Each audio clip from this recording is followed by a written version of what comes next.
All right, and we are back. This is the second period of the Seattle Derby Brats enter Stellas against the Rose City Rose Petals. This is the younger crew playing with the modified hitting rule set. That they are the level 2 kids, usually between the ages of about 8 and 13. You know, I was looking through the crowd a little bit during halftime, and you got makeups from all over the place. You got other teams coming in here to watch. You have people, of course, from Portland and Canada. But just the size of the crowd is impressive, all for Junior Derby. And you know, just I would like to say that that's surprising, but it's just really not. We have such a great supportive Derby community in Seattle and in Portland. I imagine it would be the exact same thing were we down there. And LCU later, starting off where she dropped it back in the last half, picking up lead jammer status, pushing around to the outside on a power start for Portland. Yeah, B-Rex was in the box and after getting a star pass, I believe. So that is LCU later breaking through for 5 high in the sky. First Grand Slam of this half. And the Rose Petals, I won't say that they don't need a Grand Slam, but it certainly do have a hefty lead right now, 176-56. But 30 minutes of Derby to play, and if they can get 176 in one half, you know the Seattle Derby Rats could do it in the next. Absolutely. They're going to start to do that, try to do that right now. B-Rex pressing on that defense. Very close to getting a forearm penalty there, but kept it just off. Just counting it 1 second, 1 second, 1 second. Absolutely. And that's the end of the jam. 14-0 jam for the Rose Petals.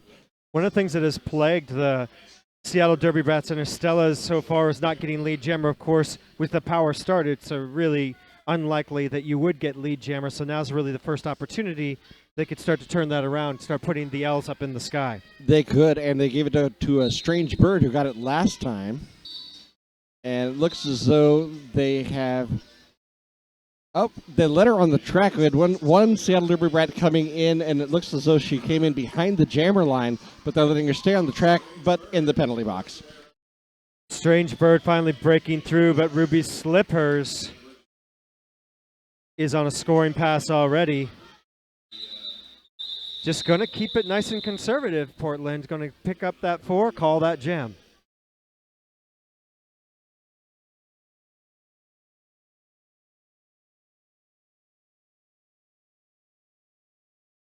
So one blocker in the box for Seattle as they pick up this second jam of the second half. And looks like we have Naylor Swift on the line for Seattle. And Corky Daisy, number 128, for the Rose Petals. Grunge versus country. Absolutely. Oh, Naylor Swift almost had it on the outside, pushed out, but it is Corky Daisy popping up like a daisy for lead jammer status. Naylor Swift able to break on through right there. Just getting around Ferocious. But Corky Daisy is going to roll it and gets the signal from her coaching staff, who continues to play conservative, taking that 4 points, calling that jam. That she did. Her teammates able to keep the pack going just fast enough, so Naylor Swift, yes, not able to catch up and score any points. Seattle handing off the start to tearing him up now. She'll be up against Smash Tag. Switching off now, Portland with one blocker in the box. And a little bit of a pile-up, courtesy some issues, and it looks like Bad Juju's having a skate problem. She lost her skate in that pile-up. And she lost it with the laces laced, which makes it that much harder to get back on. That it does. Guiding her off the track and out of the ref lane. She'll have to get her skate back on, but that's effectively a penalty. They're down a blocker. Absolutely. Smash Tag taking advantage right now is slightly diminished defense, making it look like a skating class. She's going to take a little stumble coming out.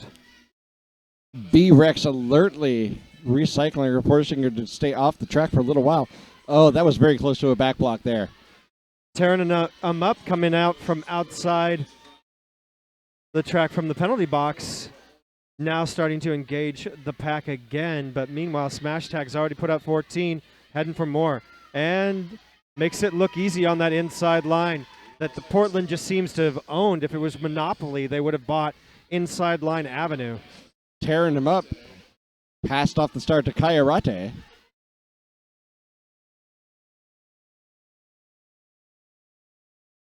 Kayarate losing her feet, trying to get up front. She got 2 to beat, picks up 4 points after the star pass. And Smash Tag's going to let this thing roll out. They all fall before her. Another 4 points, and they're just letting this jam wind its way down. Well, you have a 150-point lead, and you're just eating up the clock at this point. As long as you're trading fours, it doesn't really matter. I think that's exactly right. They were being really conservative and keeping the time on the clock by calling it off, but I think now Portland's just content to just roll this thing out. Well, 25 minutes left of Derby. We'll see if they continue with that. But like I said, as long as they're trading fours, but this one is 23-12 in the jam already. Yeah, I mean, I think they're almost at the point of the mind that you don't even have to be trading fours as long as if you're ahead, yeah, just make it happen. But right there at the end of the jam, they picked up a penalty. Filipina Fire now on a power start for Seattle. Absolutely, opportunity for Filipino Fire, and what she really needs to get here is a lead jam, and it looks like it's gonna happen. Yes indeed. Out of play call, lead jammer awarded, and Filipina Fire is on a tear around the track. That was Ruby Slippers. I saw Ruby Slippers was extending that a good amount. Just was waiting for the ref to just say, yeah, you're done. Now, normally, if this was a contact rule set, Ruby Slippers would have been giving her the business, but she can't. So it's tough to keep that positional blocking up there and stay in play. It's difficult when you're all alone. Especially, I mean, some of these kids, you can tell that some of them are of the age where they're about ready to be going into the full contact. You can tell they really want to hit. Oh, yeah, Smash Tag now back in. Pulls through a scoring pass. Filipina Fire getting the signal to call it off. But it doesn't look like she did it in time, if I'm correct. That looks like 3 points, or 2 points either, awarded for the Rose Petals. Yeah. And that'll win the jam for Portland 6-5. Now, passing off to Sweet and Scowl for Seattle. I'll see you later. Oh, that's the jammer. Yes, indeed. Oh, no, sorry. I have that wrong. It's Ferocious. Ferocious. Oh, nicely done on the inside. Sweet and Scowl keeping her feet and picking up lead jammer status, shrugging off the rest of the team, but it is a foot race around the track. Oh, I love these skate races. Look at both jammers just foot to toe. Slowing it down as they come into the pack because they can't hit. But up front, it is Sweet and Scowl. She's only got 2 to beat. No pack called. They have to let her go. There's 4 points on the board for Seattle. Ziggy Starlust had to let her go. And Ferocious now in trouble. Sweet and Scowl. She could get around her own players. B-Rex combining with the rest of her team over there, really controlling the Portland Jammer, and that is one thing that Seattle does very well. I'm glad to see them start pulling that together in this second half. Sweet and Scowl just inches away from putting the biggest jam on. Now there's a star pass. Corky Daisy taking the star over from Ferocious. Sweet and Scowl had 1 to beat up front. She did, picked up the Grand Slam, calls it off. A huge jam for Seattle, 14-2. And that is what I would expect to have happen there. The Derby Brats putting up 14-2, 12-point differential, calling that jam. That's the kind of Derby they need to start playing, and lead jammer to boot. They couldn't have done it if they didn't have lead jammer. No, they couldn't. So maybe we're seeing a little bit of a switch here, a little bit of a change. Seattle pulling it together a little bit more. I certainly hope so. Tearing him up now out there for the Stellas. And that looks to be... Fast and Curious, I do believe. Nope, sorry, that is Donut Mess With Me, which I believe this is her first jam tonight. That is Donut Mess With Me now jamming for the Bros Petals and the lead jammer for Tearing Him Up. So I'm wondering if what we're going to see from Portland right now is them to reach a bit back a little bit further into their jammer roster since their lead is so far. Yeah, kind of pulling off their front line, giving them a little bit of a rest, give some experience to these kids who are coming up a little bit more. Absolutely. Everybody needs experience. Oh, nice. Watching Portland bring that together, just the positional way they were able to use those hips and lean into the jammer for Seattle and force her to the outside. It was a thing of beauty. It really is. Look at what Gloom and Doom did. She recycled tearing him up all the way to the back, and then she got all the way to the front because she was not going to be an easy point. And they are really learning well, stretching all the way down one side of the track. So knocking on the century door right now, 97-224. 10 points so far for tearing him up. And that'll be the end of the jam, tearing him up. 10-0 jam for Seattle. 97-224. And they're going to hand it back to Strange Bird. Strange Bird has strung together a couple of great jams. See if she'll do it again here. Yes, indeed. And that's going to be Kid Vicious, who I believe only jammed once in the first period.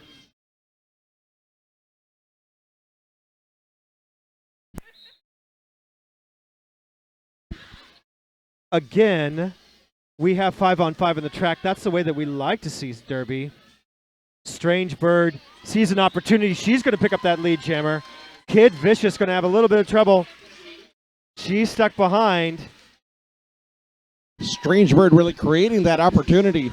Sheer force of will and shoulders separating those two skaters and stepping on through. Cuban Missile Crisis doing a great work for Seattle Derby Brats in their front with that positional blocking against Kid Vicious. And now Kid Vicious is going to pick up a hit penalty. So now Strange Bird on a very strange trip around the track, picking up. I'm not sure if that was a hitting penalty. Misconduct used to be the signal for that they would use for hitting, but misconduct being signaled by the ref here. Yeah, it's an interesting one. I thought it could have been a hit. I thought it could have been a black block, to be honest. But you know, up at this vantage point, it's not always as easy to see what happens when he packs up over there in turn 3. Strange Bird leaving it with 10, cracking that century mark, 107-224. 17 minutes and 20 seconds left in the game, and we're going to start with a power start for Seattle Derby Brats.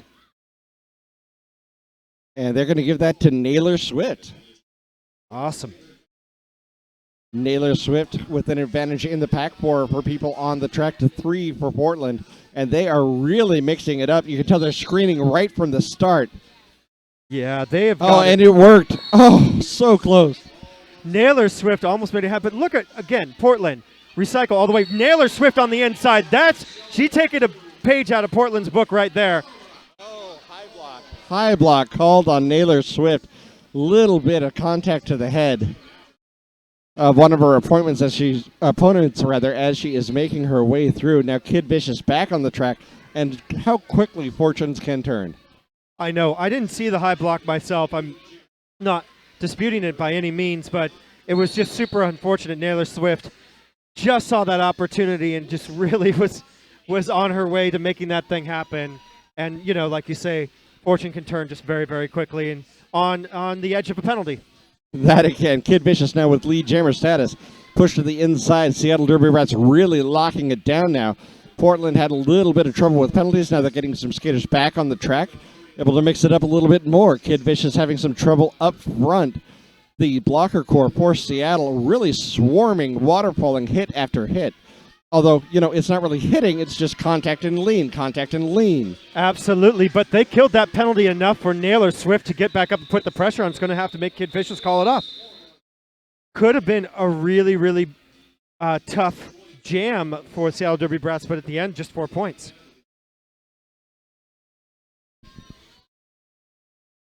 Filipina Fire back on the track for the Seattle Derby Brats with the star. And that smash tag coming up for the Rose Petals.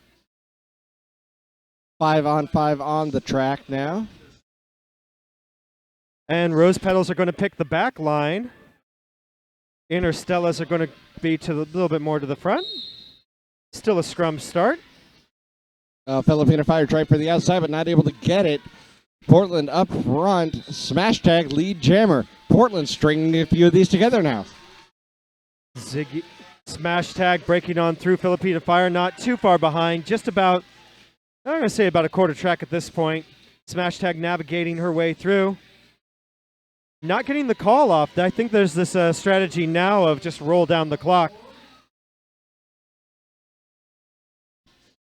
Well, they're actually controlling the Seattle Derby Brats jammer, so she may be going for a grand slam here. She's got the jammer lap. Nope. Filipina Fire called for a forearm in the pack, so that will be a power jam for Portland.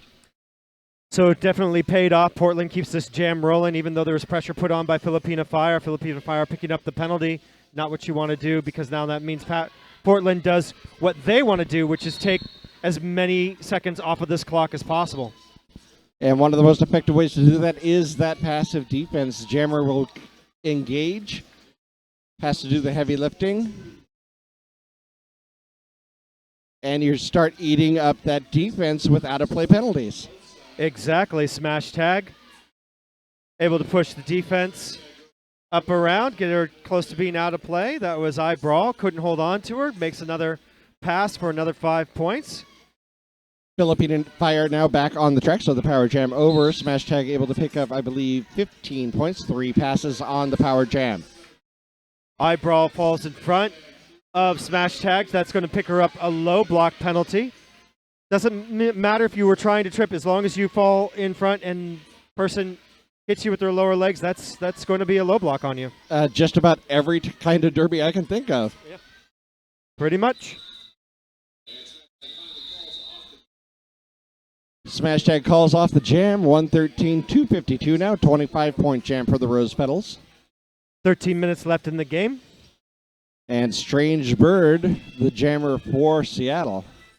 It's going to be I'll see you later for the Rose Petals. Interstellas, rather, 3 blockers on the track. Rose Petals got 4, so Strange Bird's going to have a little bit of work. If I do the math, it brings us to about, if Portland continues to own these jams, it's going to be about 6 jams. You could probably get about 10 in if you hit it and quit it, but at this point you need big points, so which means big jams. And this could be one of them. I'll see you later. Cut track penalty going to the box. Strange Bird doing the thing that Strange Bird does, which is pick up a grand slam. Strange Bird, strong, powerful jammer. She's the one you want out there right now. 5-0 so far on the power jam. Engaging over there in turn 3. So important that Seattle Derby Brats own the clock every single one of these jams if they want any chance of getting through. They own it now. Strange Bird just trying to navigate, and Portland doing a good job at point protection right now. That they are. Looks like Seattle kind of trying to stay back a little bit, keep things slow. Strange Bird through, but the power jam is over. She got 15 points, calls off the jam. Something very important there at the end. So Portland was exactly where they wanted to be. They were at the front. They were keeping themselves from being easy points. Seattle Derby Brats, not so much. They were in the back. That made it that made them a something that their own blocker had to navigate, or their own jammer had to navigate to get on through. And meanwhile, they were going to be easy points should Portland wanted to take one more lap.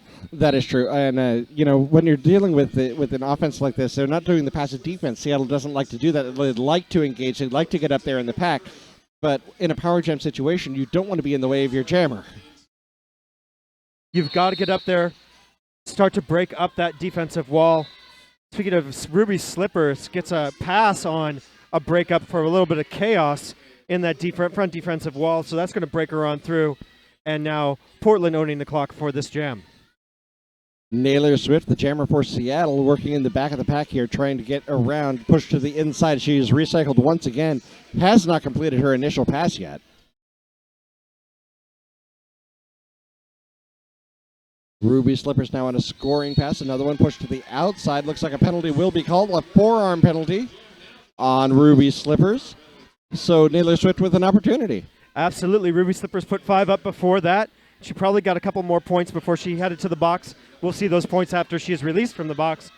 But Naylor Swift's got 5 to get on the board, and then she can start to put points in the positive direction.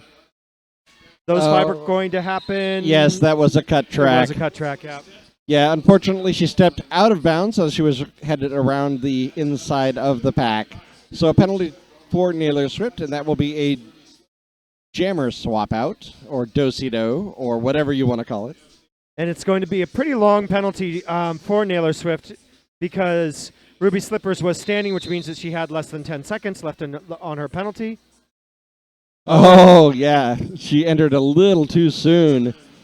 She was trying to come in behind the pack. Unfortunately, Jabber Clock said, no, you came in too soon. Head back to the box. So that is an illegal procedure. That is.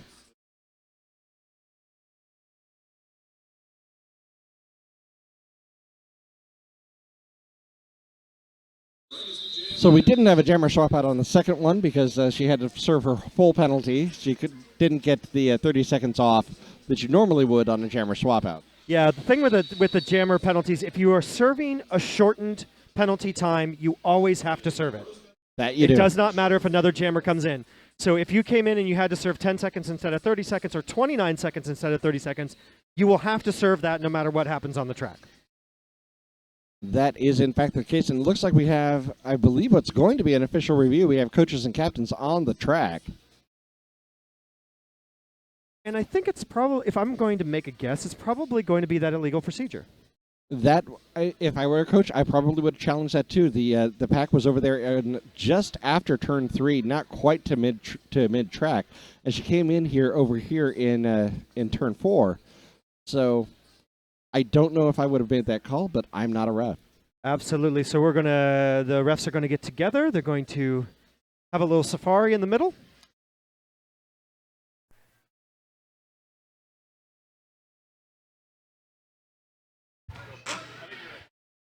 Purple is reviewing the illegal reentry on their jammer.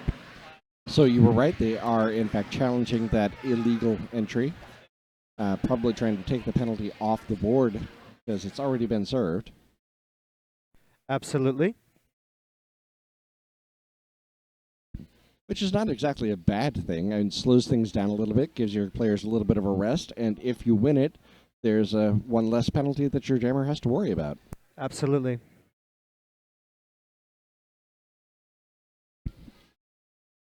So it looks like the review is about to be over. I want to give a shout out to all of our medics. Seattle Derby Rats, of course, partnered with the Seattle Children's Hospital, the Sports Medicine Clinic, keeping the Seattle Derby Rats rolling. Upon and review, providing all of our EMTs tonight. The call will stand. The illegal reentry call will stand on the purple jammer for entering the pack within 20 feet. Thank you. And that's what it was, within 20 feet, so the call will stand. Jabberclock very alertly. These refs really know how to eyeball that 20 feet. Still sitting at 1:23:258. 8 minutes and 50 seconds left in the game. Seattle with the power start. Portland Jammer sitting in the box, and that will hand it to Sweet and Scowl. Or rather, tearing him up, my apologies, not Sweet and Scowl. And everybody piled up on the line right now. Sweet and Scowl looking for Karate to give her a little bit of love. Does. Goes to the outside. Nice start from Sweet and Scowl, getting around within just about 9 seconds on turn 1. That's the way you want to do it. That is, and unfortunately, I got it wrong on first, and I think you picked that up. It's tearing them up, jamming Sorry, for tearing Seattle. her up. Thank you so much. Appreciate it. Yeah, I did pick it up. I even heard you correct it, and I still kept it in my mind. Tearing them up, lead jammer Ruby Slippers out of the penalty box, completing the initial pass. Both jammers rushing for the back of the pack. Tearing them up into the pack, but now they are trading fours. Ruby Slippers got out first. Tearing him up will call off the jam. She, of course, is slightly ahead, so a 9-4 win. But that 4 points, and you got 5 on it. You've only got 8 minutes to go. 132, 262. We got about 4 jams left, depending on what happens. I'm going to say it's probably going to be closer to 6. That is probable. Filipino Fire now on the track for Seattle, and that is number 122, Square Knot. Yeah, I do believe that Portland is starting to reach back into that jammer lineup. They have enough of a lead. Math is deeply on their sides, 130-point differential with only a potential of about 6 jams left. That's a lot. That is, and I saw a 40-point jam last week, but I don't think they're all going to be 40-point jams to here. Yeah, at 40-point jams, that you could get there. You could. Square Knot, nice agility through the pack. Saw just at the beginning there, dodging the Seattle Derby Brats left and right. Lead jammer picked up a few points, 4-0. Nicely done by Square Knot. Clock keeps on ticking. 6 minutes, 45 seconds left in the game. 132, 266. And now that is Sweet and Scowl. Yes, it certainly is. Sweet and Scowl on the track for the Seattle Derby Brats. Fast and Curious for the Rose Petals. Fast and Curious, another jammer that is somewhat new to the jammer rotation. Sweet and Scowl engaging right in the center of the track. Getting in the way. Nicely done by Sweet and Scowl. A little bit of positional blocking herself, allowing her to get the lead jammer status in front of Fast and Curious. Look at this right now. Sweet and Scowl with really long legs. Fast and Curious, not so much, but sticking right with her and surpassing her. That is a fast skater. And that was an invisibility cloak pass right there. It certainly was. Sweet and Scowl through the pack, able to get through, pick up her 4 points, but Fast and Curious through with another 4. Fast and Curious with the lead, 8-4 right now. Sweet and Scowl in the pack, looking to pick up another 4, but Sweet and Scowl also on a scoring pass. Fast and Curious certainly with a great future in jamming, should that be what she wants to do.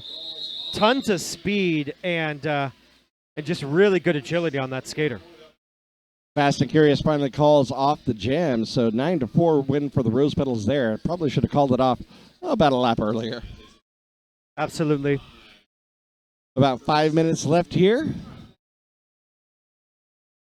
And that will be Kairate jamming for the Stellas. Against Ruby Slippers for the Rose Petals. Whistle blows, advantage to the Seattle Derby Rats in the pack. We'll see how that goes. Oh, wow. Ruby Slippers on the inside line, pushing right on through lead jammer Portland. So now that Portland has a lead jammer, we'll see if they actually end up calling this jam. If I'm Portland right now, I just roll this out. That is exactly what I would do. Just roll on, protect the clock, and if necessary, right towards the end, get in victory position and let the clock wind down. Yep, you own the jam. This is 2 jams in since I thought it was going to be 6, but now you can make it just 3 potential jams more, which would make a potential of 5 total. And that'll be a 5-point pass, a grand slam for Portland. Ruby Slippers getting the jammer lap point. Going to put on the brakes to avoid that hitting call. Cuban Missile Crisis. Unfortunately, she came in, did not pay attention there to Cuban Missile Crisis, who was stretching it out and got the cut track penalty. So Kairate with an opportunity to at least win the jam. Absolutely. Well, whether they were going to do it or not, this is going to go the full 2 minutes now. So 50 seconds left on it. That will bring us to just about the 3-minute mark.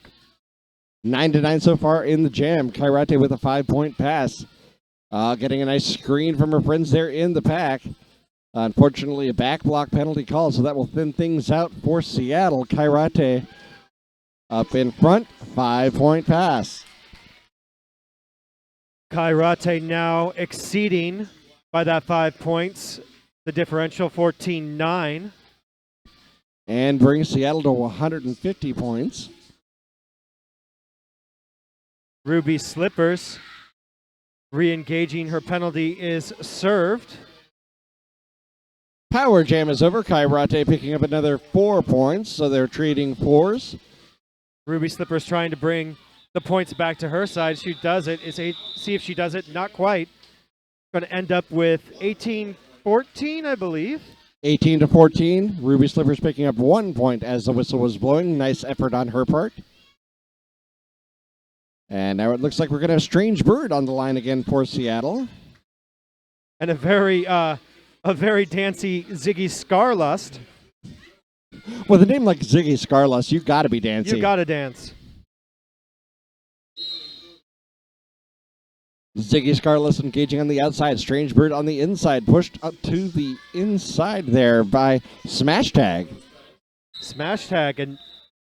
And now Portland in the back slowing them down. Ziggy Scarlust is going to pick up an elbow, and then she's going to head to the box. So looks like the forearm call. So this means, and she got it before the lead was assigned, so Strange Bird picks up the lead. That's what the Derby Brats need. They can now make this what was going to be 1 jam, 2 or potentially 3 jams. Smash Tag trying to engage Strange Bird there as the last line of defense. Strange Bird powering through. Now she's just skating around, sizing up the competition, looking for those holes, engaging the pack here on her scoring pass, her third scoring pass here, I believe, of the Power Jam. Portland going pretty slow, which is a bit unexpected. You would expect them to be running this a little bit more, but they were able to get Strange Bird out and recycle her back. Power Jam is over, so they're able to kill that on 2 passes. Strange Bird now trying to find a way through. Oh, almost did. No penalty called. I'm surprised by that. Yeah, there's a bit of a pile up there where it seemed like everybody was sort of affected. I think the refs were like, you all kind of already paid the penalty. A little bit, yeah. It's just a guess. Well, with the rest, it's all about impact. And if everybody did a penalty and everybody had an impact, why send everybody to the box?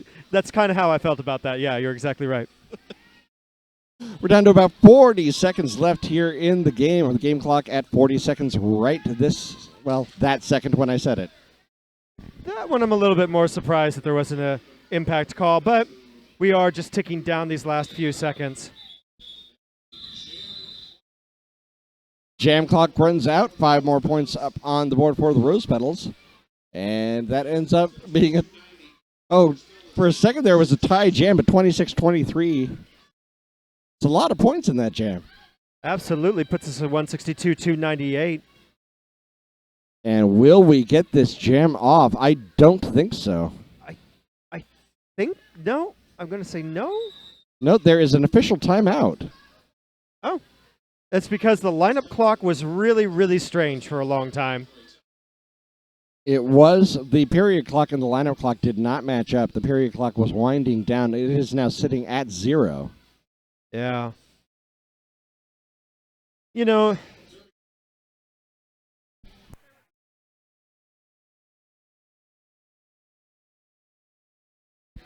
so if I'm the refs right now, I just let them skate this last jam. Yeah, why not? Yeah. The one more jam call will win out. You at home start chanting one more jam. I'm sure the refs will hear you. Do it now.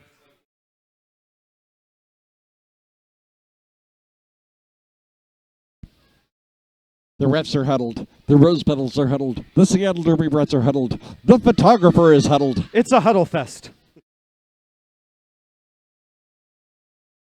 And honestly, who doesn't like a good huddle? That's exactly right. Kid Vicious throwing her fist up as in like a sort of an Eye of the Tiger scream. Or God Save the Queen. Looks like there is 1 second put back on the period clock. We'll take it. And the jam clock is still running.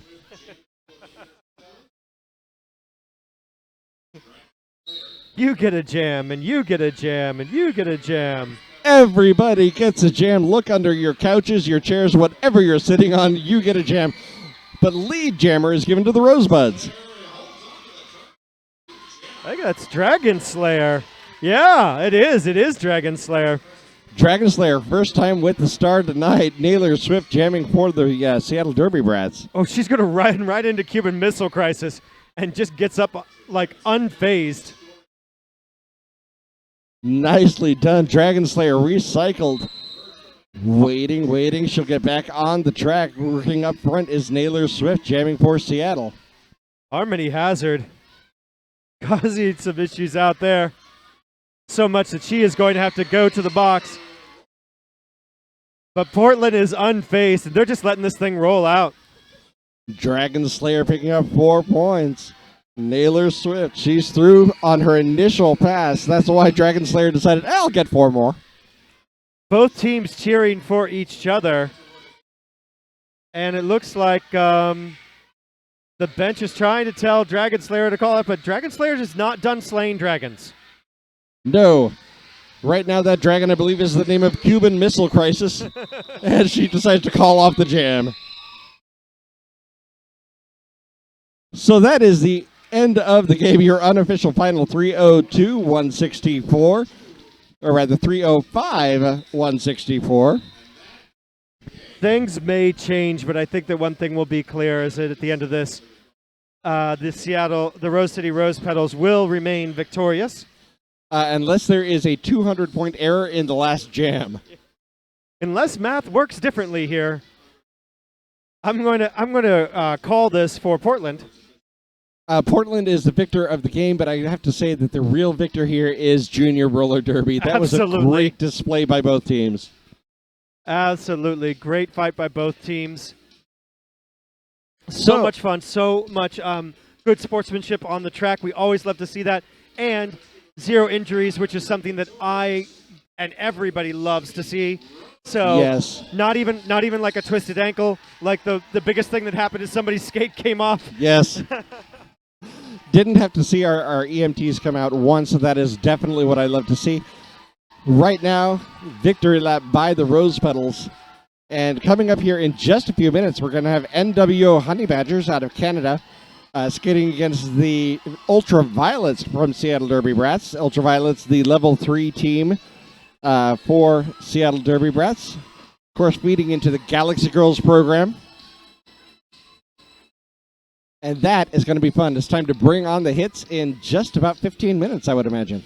Absolutely. We hope you're having a great time here. Once again, we are live streaming from the Rat's Nest, home of Rat City Roller Girls in Seattle, Washington. Well, Shoreline, but it is super close to Seattle. And we are so happy to have you on the stream. So go ahead and get yourself some nachos. Get yourself the drink of your choice, whether that be a soda or a frosty beverage, and be back here in about just 15 minutes.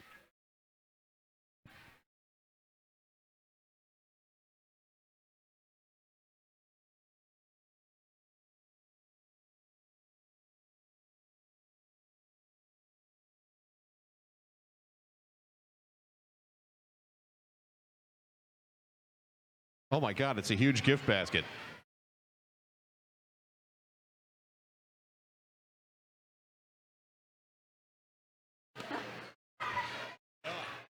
Right here.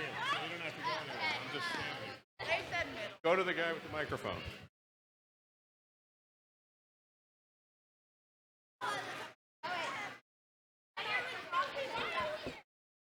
All right, Rose Petals. You have numerous MVPs, I'm assuming. So I'll let you tell them who's winning what. Eyebrow. Eyebrow. For blocker. Eyebrow. She's right there. I'm like, wait, where is she? You can come get it, even though you're holding something. Well, she has a bag. Eyebrow needs more hands. Anyone? All right, other one. B-Rex's Jammer. B-Rex. MVP Jammer.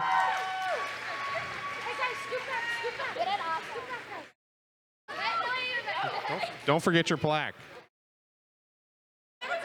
And everybody else gets a gift basket.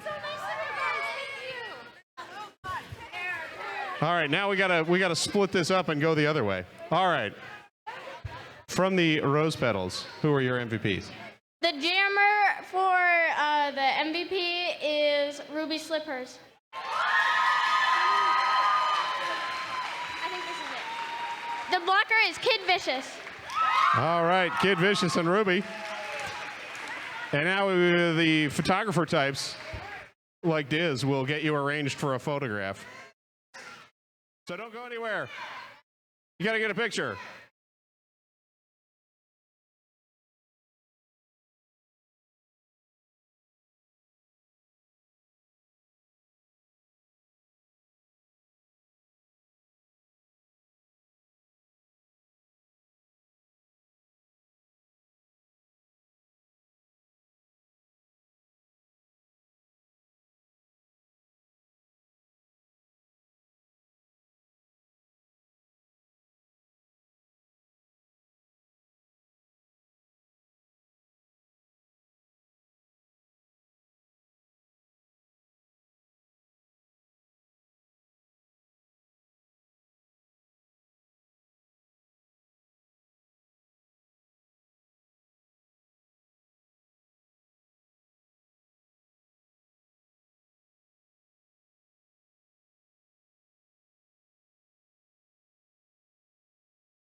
Just want to give a shout out to our people who are watching on our live stream. Let you know that we will be back in 25 minutes, not the 15 we originally said. So a bigger gap. Allow the teams time to warm up, get ready to go. So we'll see you in about half an hour.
Hey, we're all here. You're all here. And we're excited to have you here. Now we are back at the Rat's Nest in lovely Shoreline, Washington, where the second game tonight in our doubleheader will be the Seattle Derby Brats Ultraviolets taking on New World Order, or NWO, Honey Badgers from the Canada, our great neighbors up north. Our great neighbors up north in British Columbia. Yes, indeed.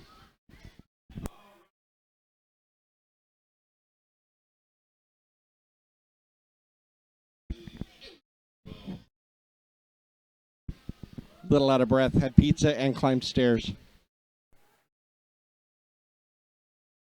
So delicious and exercise. Indeed, as mentioned down there, this is a ranked bout, meaning that this one is for all the marbles ranking within the JRDA to determine whether or not they are eligible to go to championships this July. So we're first going to introduce the Honey Badgers. Honey Badgers are number 4, Robin the Hood, number 6, Malibu Spacey, number 7, Bama Slamma, number 10, Tanker Bell, number 12, Lindsay Layer Out, number 15, Charlie Horse, number 16, Bloody L, number 17, Fairy Fury, number 21, Beat Her Parker, 23, Punk Blocker, 24, Misery Mia, 48, Harley Quinn, 70, Hardly and Angel, number 101, Mad Child, number 666, Derailed, 711, McNightmare, and 911, Crazy Kiki. They are coached by Dave Morris and Callie Sophie. These are the New World Order Honey Badgers. And they will be skating against the Seattle Derby Brats Ultraviolets. Of course, in the background, you're hearing the video production of the introduction. Number 0 for Seattle Derby Brats will be Requiem 007, Bearing the Pain. Number 8, Brady O'Flyer. Number 20, Bella DeBrawl. 25, Eat Maya Dust. 49 is Irene. 66, Unholy Rampage. 117, Mojo Jojo. 253, Hella Bitzgreg. 666, Neighbor of the Beast. 667 is Violet Van Helsing. 722, Taj Mahal. 777, Wheels of Mass Destruction. 789 is 7 Skate 9. 1948, The Track Warrior. And 5608, Ash Kicker. They're coached by Coaches Muff and Love Trouble. I'm just going to put a little shout out there. I know I'm not supposed to be biased, but 665, Neighbor of the Beast, favorite name tonight. Just saying. Then again, I am a big Iron Maiden fan, so that might have something to do with it. That's perfectly fine. I definitely understand. One of my favorite names, actually. Right up there with Eat Maya Dust. I've watched Maya skate for years. Absolutely.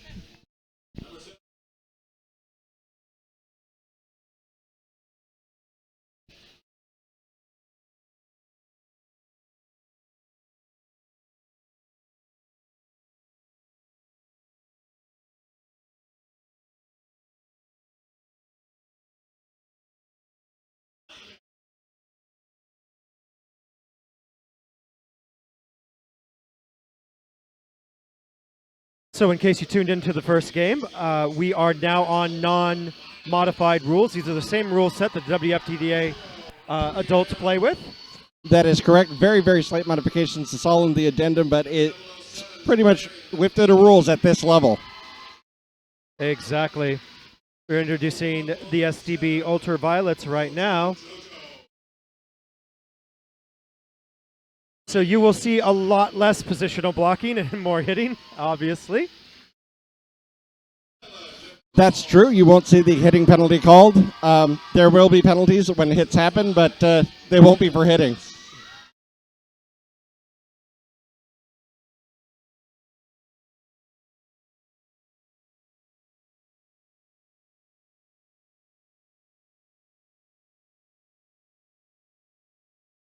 Seattle Derby Brats now being introduced down on the track.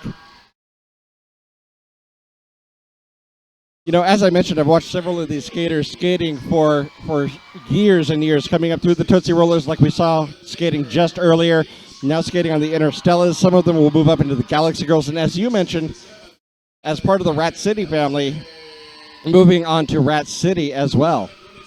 Yeah, we have so many great adult teams up here. We have Rat City, we have Rainier, we have Jet City up there. We've got the Derby Dames. We've got Dockyard down there. Dockyard down there in Tacoma. We've got just fantastic Derby all the way around. You know, you start to reach out into a little bit further. You got Bellingham Betties. So there's a lot of great places, no matter where you end up going to college, that you could get some really good Derby on. Rodeo City's around. There's so much good Derby. There absolutely is. And of course, you cannot forget the Puget Sound Outcast. Absolutely not. All something day. I can't say the middle word because it's Junior Derby. That's right.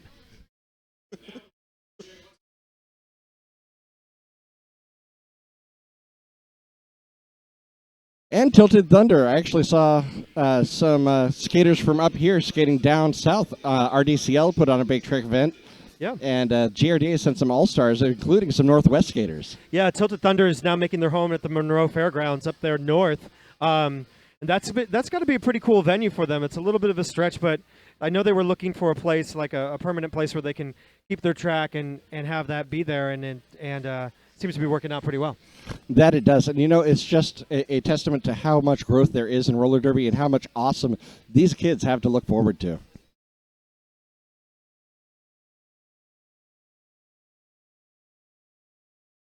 And we're having a sitting down dance party in the announcer booth.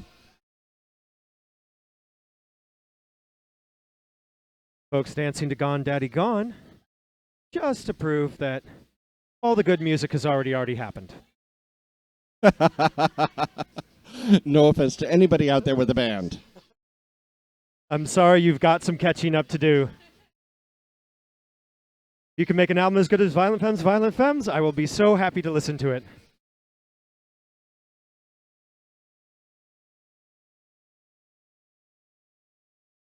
I bet they can't. We know that you can't hear the music, but we know that you know it already in your head. And you're probably dancing to it anyway. That's exactly right. One of the few albums I can sing from beginning to end without stop.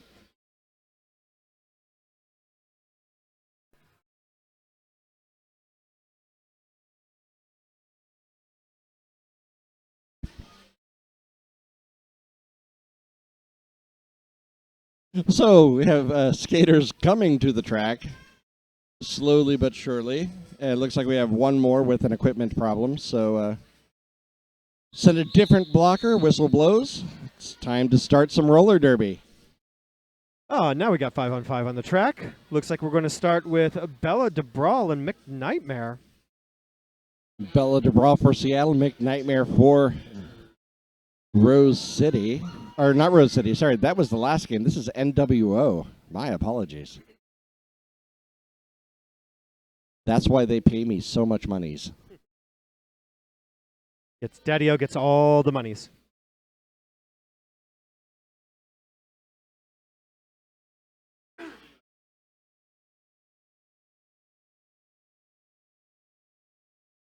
Holding for equipment currently. Looks like Neighbor of the Beast needed a little bit of helmet love. Must be the horns. Exactly. Oh, no, that wasn't Neighbor of the Beast. That was Unholy Rampage. Must be the horns. Same.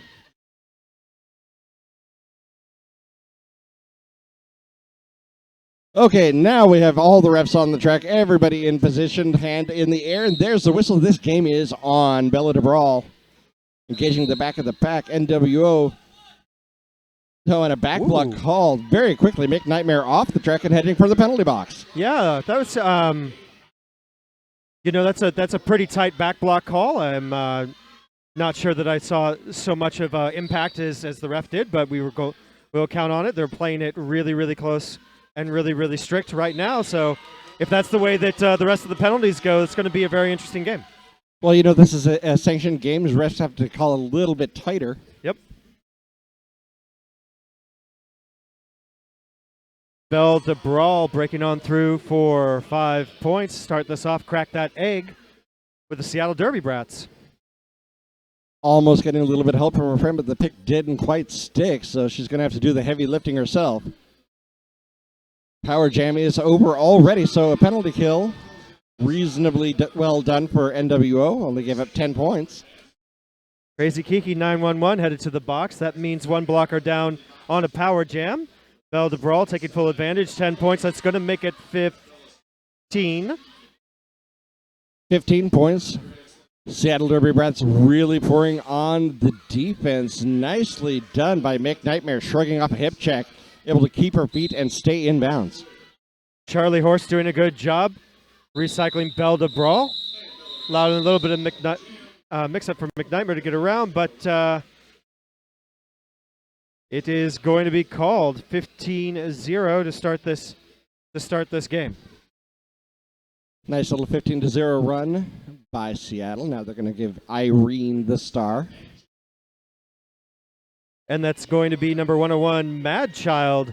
2 blocker advantage right now, 2 of the NWO Honey Badgers sitting in the box. Looks as though they're starting out in a nice position to be able to throw some defense, and they do. Honey Badgers pushing her to the inside. Already a recycled D bloody L. Nicely done. Irene breaking on through. Irene's going to have to do a little bit of fix for her knee pad. Looks as though she broke a strap, so that's going to cause a little bit of a distraction, but not much as she is through for a 4-point pass. Yeah, I believe as long as the knee pad stays on her, she's good to go. Ref certainly allowing her to continue to skate, which makes sense.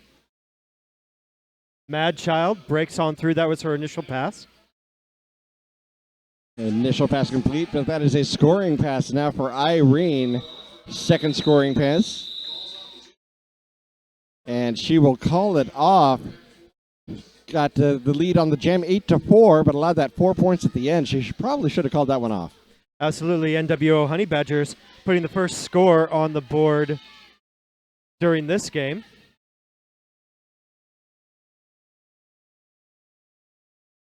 And there we have a jammer coming onto the track for NWO.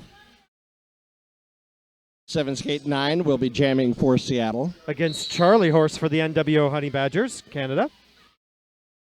Charlie Horse looking for an opportunity against that braced wall in the front. 7 Skate Nice gets the opportunity around the braced wall, effectively acting as a screen. Nice screen by Seattle, allowing that lead jammer by 7 Skate 9, but now it is a foot race to the back. 7 Skate 9 runs into the back, takes a huge hip check, falls down to the inside, calling off the jam. And I think that 7 Skate 9 is going to pick up a penalty. Yeah, she's going to get a low block penalty. So this is a power start for the NWO Honey Badgers. You know, she's lucky they let her call off the jam with the penalty being called. I think that she had called off the jam as she was coming in, so they had started the whistle, and then she had got the low block afterwards. But yes, it was very, very close. Either way, a power start now for the Honey Badgers. That will be given to 711 Mick Nightmare. Mick Nightmare tries for the inside, nothing doing there. Now she's got to push the pack all the way forward. No call on the out of play. Now they're stretching it out. There we go. Finally gets by them on turn 2 right there at the end. Lead jammer That was for the Taj. Honey Badgers. That was Taj Mahal, last line of defense, and Requiem doing a great job with the bridge right there for the Seattle Derby Brats. Very well done. Mick Nightmare now engaging on another scoring pass. That wall is tough. Working in a diamond formation, but unfortunately there is a back block now by Mick Nightmare. Yeah, not so surprising. That back block, the impact could be very, very well seen. So now 7 Skate 9 on a power jam. Mick Nightmare, of course, in the penalty box. Will sit for the full 30 seconds. So McNightmare did pick up the lead jammer, so this will go the full 2 minutes after she sits down in the box. Of course, she loses the privilege of lead jammer to call off the jam, and the lead jammer cannot be assigned again, so we are going 2 minutes. 7 Skate 9. Oh, nicely done. Skipping on the inside. Yeah, a little juke to the outside and then just crossing over to that inside. That crossover allows her the speed, and also she doesn't have a lot of distance going on the inside, so you just get around that corner real quick. And on that pass, she ran into the back of McNightmare, barely avoided a back block penalty, pushing her shoulder to the inside and falling down herself to avoid it. And 19 points put up so far by 7 Skate 9. And it's just been easy going, actually. Not that to take away any from the athleticism that she's been showing, but she's not having a lot of resistance, as we could see happening right there. Another 5 points. Well, penalties are really hurting NWO right now. 2 more blockers sitting in the box, so 7 Skate 9 has to face 2 people on the track. Yeah, penalties a big thing happening right there.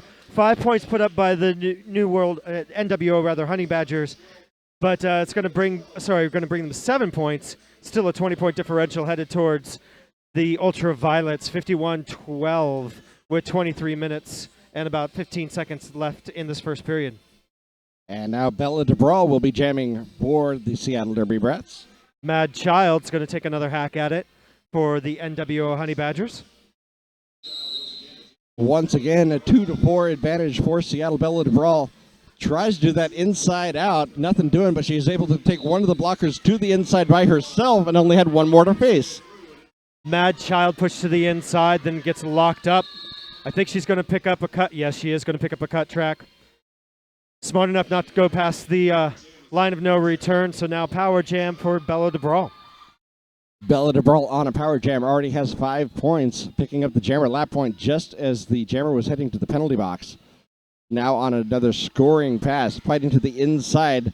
Charlie Horse pushes her to the inside line, but the entire team was already past her. Not much to recycle. And there is a 5-point play, and an out-of-play call will thin the pack for NWO. And it's just been a tough go right now for NWO. Punk blocker now headed to the box. Penalty troubles galore for NWO. Not that the Ultraviolets have been 100% clean, but when it's counted, they've got their skates on the track. Charlie Horse alertly pushing Bella to the outside of the track. Now engaging on the inside. Charlie Horse once again with a nice push to the inside. One of the Honey Badgers that has been on the track, Peter Parker, doing a good job with the recycling and then barreling one of her players at Bella DeBrawl, but she didn't quite get it. Mad Child recycled over there in turn 2 all the way back to turn 1. Tried to pull that cut track, didn't quite get it there. Yeah. Unholy Rampage looking for the penalty. Charlie Horse bringing Bella DeBrawl all the way back. I think Mad Child was actually kind of happy that jam was over. She wasn't getting much started and just having some trouble. That defensive lineup doesn't seem like the best defensive lineup for her. Yeah, that is true. A lot of the times you get that where the jammer is works very well with one lineup, but not so well with the other. NWO will probably make some adjustments there, I'm sure. Yeah, I think if there had been a little bit more time on the clock, they would have looked for a star pass there. Sometimes it's just not the crew that you work well with. That is true, and Seattle now on a power start. Honey Badgers calling a timeout. They want to slow this one down a little bit, talk about what's going on.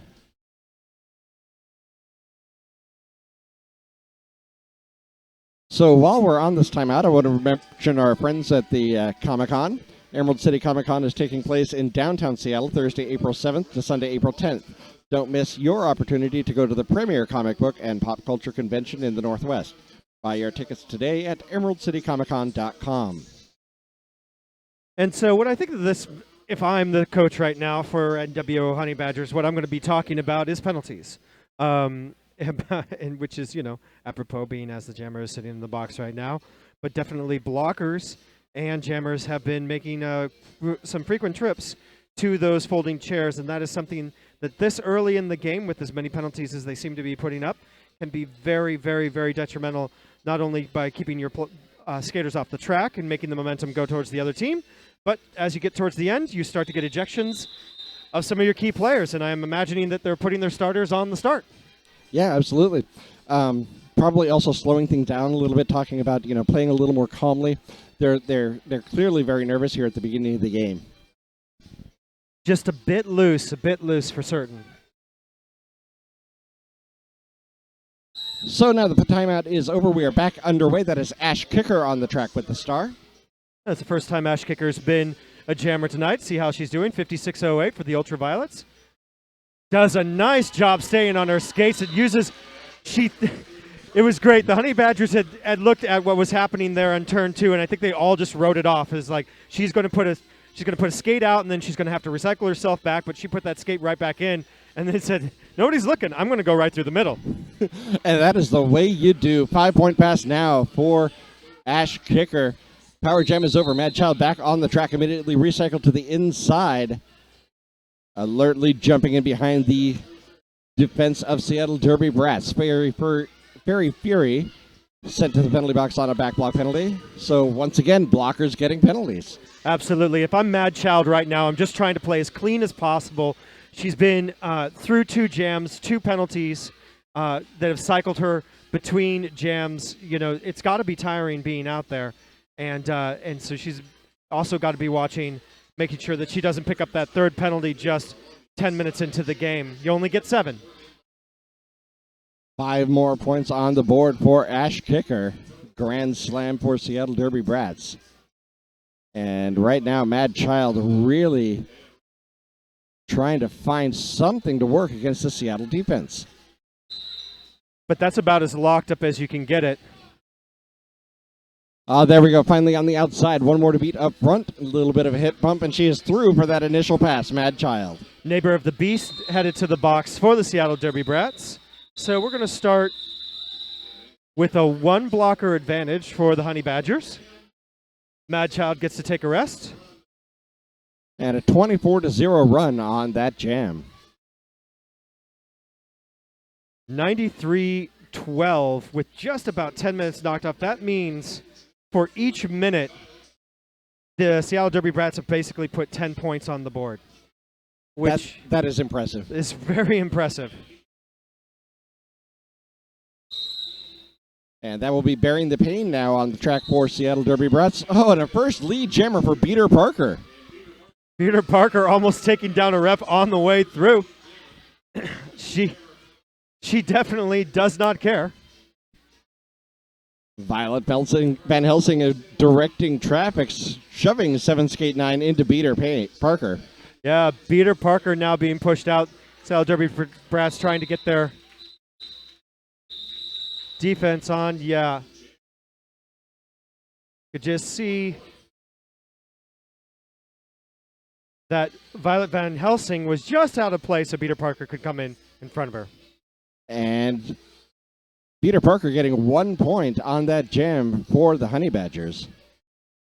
But importantly, keeping the Seattle Derby Brats to 0. That is true. Very alertly calling off the jam before the damage could be done. There at least was 1 minute where 10 points didn't go towards the Seattle Derby Brats. Yes, it did. But Bella DeBrawl says, I'm going to do it. Right there, skipping on her skates on the inside line. McNightmare right behind her. Belle DeBrawl expanding the distance. Belle DeBrawl is going to pick up the cut track.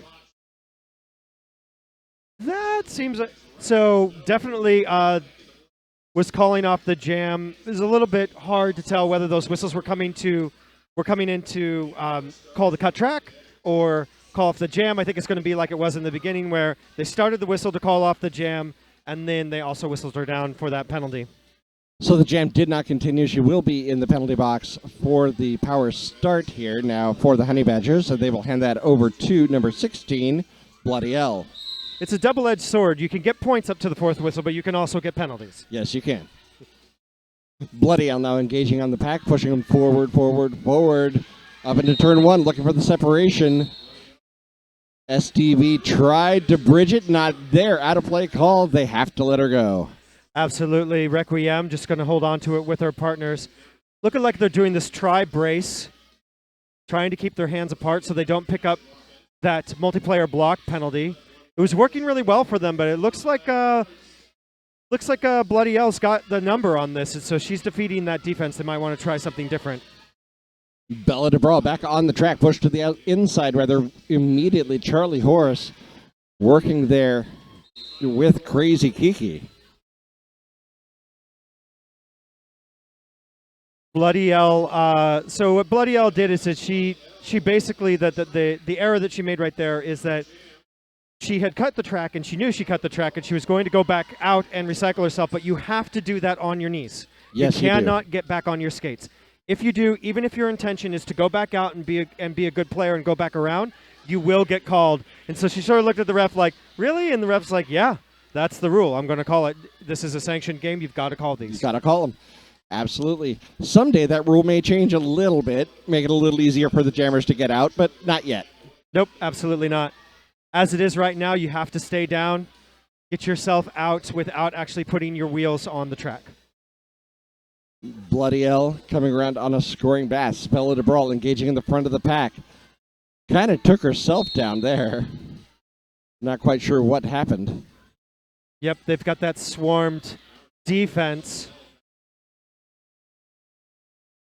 And they're just moving as one unit, the Seattle Derby Brats right now. And I think that Bloody L is going to get another one. She did it again. Another cut track penalty. Bella DeBrawl winning the jam 11-5. Yeah. But another power start on the way for Seattle. Yeah, and I think the first one is sort of a gimme with Bloody L, but that second one, I think Bloody L's going to have to get that together. Those kind of mistakes, which are you already learned the lesson once earlier in the jam, you can't repeat those. Now they're going to be in another power start position, which they've been in a lot. So the Ultraviolets are going to start in another power start. They have a jammer down. They do have a one blocker advantage, but that hasn't really made that much of a difference with the Ultraviolets against NWO. Not as yet. Now we have Irene on the track for Seattle. She's picking up lead jammer over there in turn 2. And there it is. Irene just pulled everybody to the outside line in between turn 1 and 2, and then just went pretty easily back to the inside line. Not a lot of people following with much gusto.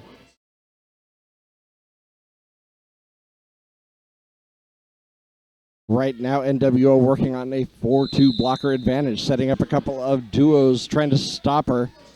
Nothing doing. Irene shrugging off shoulders and hips on her way through the pack. Another grand slam. Irene right now just shredding this defense, which is at full strength. And look at that.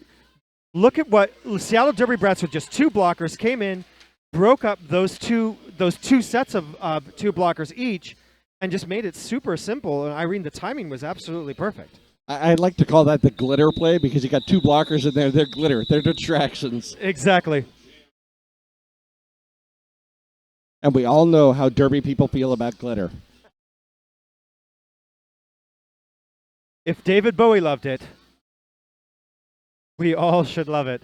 120-22 right now, and the Derby Brats just running over NWO right now. NWO has got to get themselves more together with their defense. They've got to be able to move to each side of the line faster and with more intention than they're currently doing right now. These are great skaters, but they just don't really seem to have the intention of a team that wants to win this game. Wow, that was an immediate call on that out-of-play penalty. Darth Bling really laying it in on those penalties. Ash Kicker just going on through again. Hot knife through butter. She's going to pick up another 5 points. Star pass right now, trying to get some things going. Charlie Horse is going to don the star for the NWO Honey Badgers. And Ash Kicker, having a little trouble through the pack, decides to call it off rather than give up a couple of points. And she'll have a 5-0 run. You know, I think if things keep going, I think that the Ultraviolets are on their way to about a 180, potentially a 200-point finish to the end of this first period, and that just makes it really, really tough to crawl out of. That it is. NWO now sending out McNightmare, the captain of the team. So McNightmare going to that inside line, but that block just circular makes it really easy for Belle DeBrawl to come to that outside line. Bella DeBrawl, a very experienced skater here with Seattle, now on the Ultraviolets. She'll pick up another 4 points, 4 and out. Just playing real conservative derby. Both teams, actually, the call-offs have been really pretty spot on. It's just the Derby Brats have just gotten so many more opportunities, both with lead jammer, but also with just having their jammers on the floor. Absolutely. The penalty is really hurting, as we've mentioned. Now 007 out there for Seattle. That will be bearing the pain. And that's Beater Parker, 21. Beater Parker has been a bright spot. She's definitely put up a bunch of points, stayed very clean for NWO, but there is some massive defense being put on by Ultraviolet right now. That it was. 7 Skate 9 and Violet Van Helsing. A great line of defense there. Beater Parker throwing into the hips of the defense and then just gets knocked to the inside. She's got to recycle back a bit. Bearing the pain. Finds her way through, so that's 5 points. Beater Parker on a star pass that wasn't entirely expected. No, I think she just had enough. She was getting beat up in the pack and decided to hand it off and become a blocker. It was the right call, actually. People were like, oh, Charlie Horse was probably not going to get it together, and she just got skated her right out, able to put the pressure on, call that jam off with just 1 point. So one more point. One more point. Nope, Oh, that's the 2. sorry, yeah, it's hard to see from up here. So 7 points total for the Derby Brats, 136-22. 9 minutes and 20 seconds left in this half. One of the great things about where we're sitting is we can see all the action. One of the bad things is we're a little farther away. Absolutely.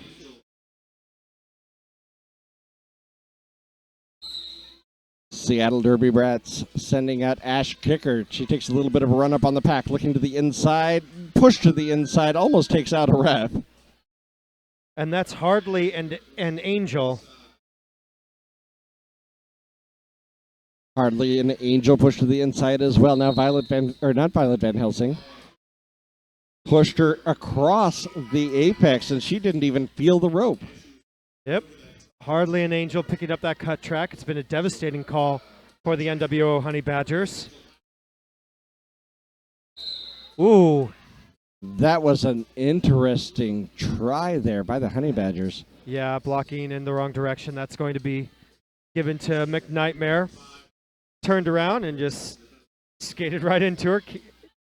You could skate up, but you can't skate into. That is true. You have to keep on going backwards, and you can see the just joy on the jammer's face. They really love it when the skaters turn around on them because they get to lay a shoulder into a blocker. Absolutely. Mad Child with the cover at the front. Nice job from Mad Child getting on the defensive, but then in attempting to recycle went out, which made her a null player, so Ash Kicker didn't have to pay attention to that.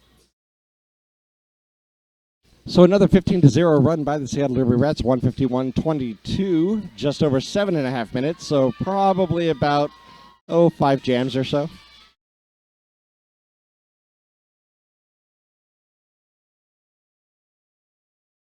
Charlie Horse against Wheels of Mass Destruction.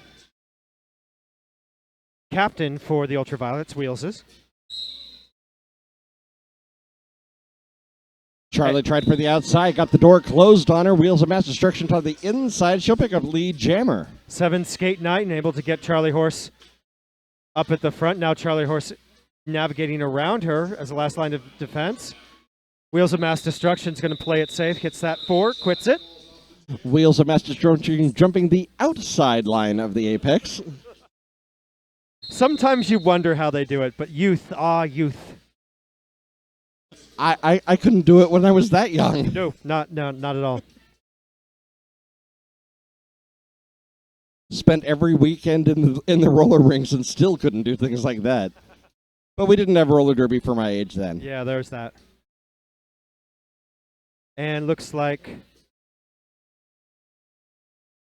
looks to be an official review. We have coaches and captains on the track, so they're going to talk that out. In the meantime, Irene with the star for the Seattle Derby Rest. They're just going to kind of take a time out, do a little dance party over here on the Seattle Children's Jammer line. Yeah, not much to change with the Seattle Derby Brats right now. Their offense is working. Their defense is working. They're doing active offense. There's not that much passive offense right now. They're hard to get around. If I'm their coach, I'm just out there telling them to not let up, not get cocky, continue to play clean, which they've mostly done, and just bring it to the track as much as they did at the beginning of the game towards the end of this second period and on into the next period. Yeah, I got to agree with you. Just do what you're doing and don't get cocky. They just wanted to bring some things to our attention, and there was actually no official review.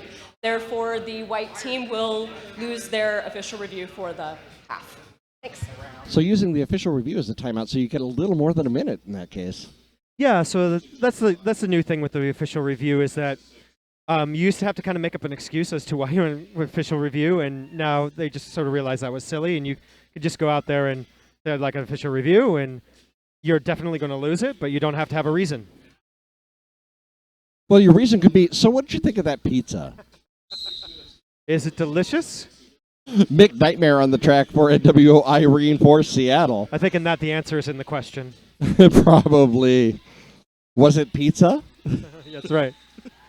McNightmare and Irene. Irene once again lead jammer, but McNightmare going to be able to put the pressure on, which is something that NWO has had a tough time doing. Irene's just going to keep it. She's going to keep it simple.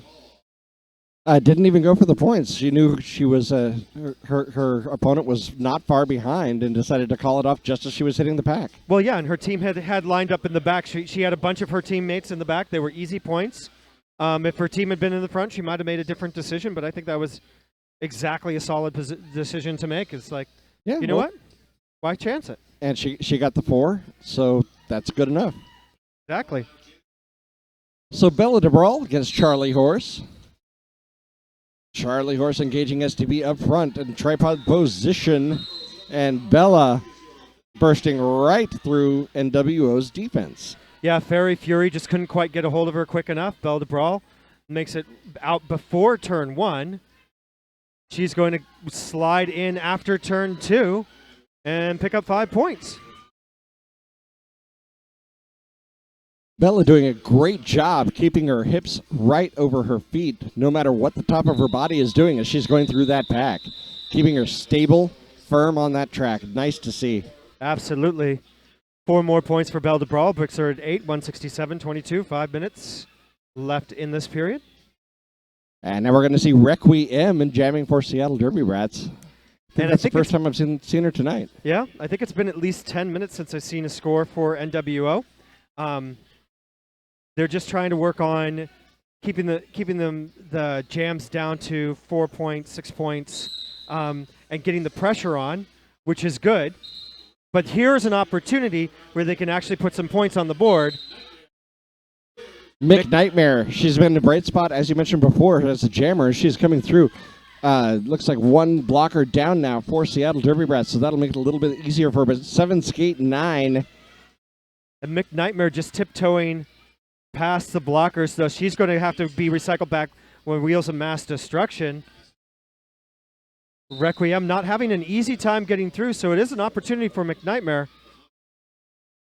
Penalty pops her loose, though, so Requiem now through the pack with 4. McNightmare pushed to the outside. I don't know if she's going to get any points on that, but she calls it off. Looks like she got 3. So taking him off that 22 mark, sitting over to 25. That's great. New World Order starting to put points on the board. That's exactly like what we want to see. To me, that's a close call. Do you just try to get some points on the board, even though the pressure has happened and potentially the other team is going to get 4 more? Do you keep it at 0? It's a hard call. I think that motivation-wise for the team, it's probably good if you're only got a 1-point differential loss. Put some points on the board. Yeah, that's what I was about to say. Is it's a moral victory because you got the points on the board and you hadn't been scoring, so you're finally breaking through that wall. Yeah. Now both jammers out there, Hella Deranged or Hella, what is that name? Hella Blitzgerald?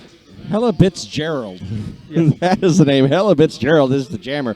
Got lead jammer, but it looks like NWO awarded 3 points on that jam. That's because got out, and now they're starting to. Now NWO jammers If they're not getting lead jammer, they're at least following right behind, and that's super important. If you just get stuck in that pack and you allow the opposing jammer just to teach skating class running around you, and you also don't have lead jammer, it's just a terrible position to be in. But what you mentioned is they're able to get through, following straight on through Bella DeBrawl with another lead jammer there. Well, Mick Nightmare pretty much opened the hole for Bella DeBrawl. Bella DeBrawl being really savvy, just let her run into that, open up that hole, and roll on through. McNightmare able to get through a clockwise block called on Seattle, so they will have one blocker in the box. McNightmare playing to the end of that whistle. Love to see that effort. I don't think she's going to get anything for it, but definitely had that pressure on. No, she didn't land that last apex jump on the third whistle. If she had landed that, she would have gotten all four. Absolutely. You have to land on your skates if you're going to pick up any of those points. Or at least land in bounds. Yes, that as well.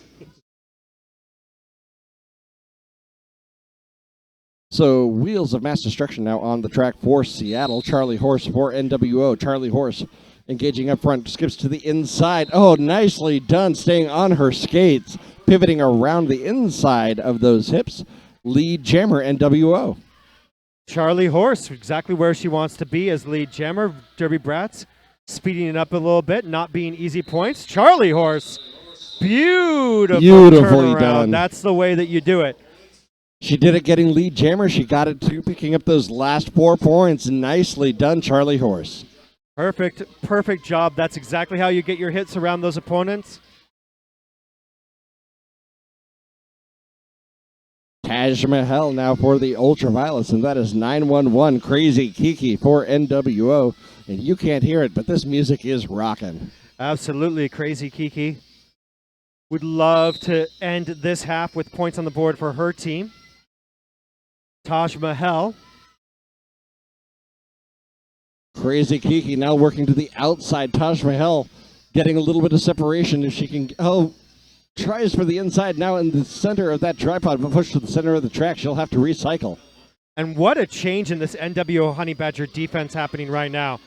Taj Mahal not able to clear anything at all. Defense moving as a unit just the way that this Ultraviolets were doing, but they're paying too much attention to Crazy Kiki to really help out their jammer. Well, I think that what they're doing is they're focusing really strongly on the defense. I think they're taking some of the things that they've been seeing to heart and making those adjustments that we were talking about. The second period is going to be fun. I think that it's a potential that we will end this jam potentially with no lead jammer and potentially no points. The defense is that strong from both teams right now. Oh, now we're getting separation. No pack called. Oh, but she went backwards on the track. Out of play is called, but Taj Mahal recycled all the way back.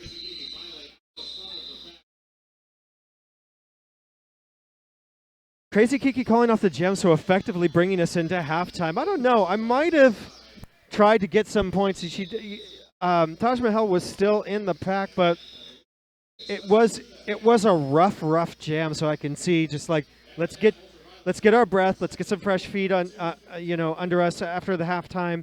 Let's go talk in the locker room. Try to see what was working at the end of this period that wasn't working at the beginning of the period, and try to replicate that starting at the beginning of the second period for certain. Yes, absolutely. Either way, they're going to go and talk about it for the next 10 minutes, and that's when we'll be back with the second half of NWO Honey Badgers versus Seattle Derby Brats Ultraviolets.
Hey, we're just about to be back after halftime. I just wanted to address something that came in through some feedback that came through on the feed.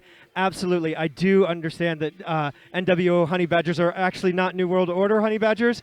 It is no disrespect to the team. This is mostly just my misspent youth listening to way too much Ministry, and so I have a knee-jerk reaction when I see NWO say New World Order. I have been trying to correct it, but it might creep in there every once in a while. But blame it on 90s, 80s industrial music and my own aging brain. I'll be more than happy to blame it on Ministry. I was listening to that song on the way over. It's just a mistake. It's no disrespect meant. But hey, it would be a great skate out song for them. Well, that might reinforce it. Like that might just totally put me over the edge. So I'm sort of glad that they did. Either way, halftime is over. 5 seconds called. Very short pack, 2-2. Lots of people in the penalty box. McNightmare for the NWO Honey Badgers breaking on through, just a lead jammer. Bella DeBral skipping around the single NWO blocker on the track. And a big collision over there. McNightmare calls off the jam and no points, but takes out a ref. And just a super thin pack right there. Just 2 blockers, 2 jammers. That means speed. It really, really does, and that's exactly how you play it. Both packs just ran. Now we're going to end up... Irene coming to the track with the start. Looked like a little surprised to get it. Yep. Oh, nicely done there by Charlie Horse. Yeah, McNightmare was on the track, and then there was a little bit of a yell of like, hey, too many players on the tracks. 2 of her blockers were already in the box, so she got off the track right away. Charlie Horse trying to put some points on the board. She did pick up 1 and kept the Ultraviolets to 0, so 33. And I think we're going to turn into a 5-on-5 pack. Possibly. Oh, there's the timeout call. Refs don't see it. There we go. Now the refs saw it. Yeah, Mad Child was like willing to go on the track, but it looks like the NWO Honey Badgers had already made the plan that they were going to call a timeout, and so there just wasn't any other players on the track. They're very lucky, actually, that they got that timeout call in. The 5-second call had already been made, so they were lucky the refs turned around. Yeah, absolutely. So one of the things that we noted during halftime is penalties are definitely, as we expected, are definitely weighing hard on the NWO Honey Badgers. Right now, they've got two players sitting on 4 penalties, which puts them in fairly good danger of fouling out. I believe 1 from the Seattle Derby Brat Ultraviolets is sitting on 3, and also Leeds really playing into this. That it is. Ultraviolets getting 16 lead jammers in that last half. NWO with only 5, so that is the tail of the tape there. NWO also getting 5 jammer penalties, so 5 power jams for the Ultraviolets. Ultraviolets only having 1 jammer penalty. And that right there, those 3 things, that's the difference. Absolutely. What we saw is the Honey Badgers are starting to play a lot cleaner towards the end and a lot more together. We're going to see if they can pull that in. Definitely, they're breaking the pack, whereas before they would get stuck in the pack for multiple passes. 7, skate 9, picking up 4 points there. But I got to say, what I'm seeing here is NWO is tightening things up a lot on the second half, and they're forcing Seattle to look at those 4 and outs as the benefit.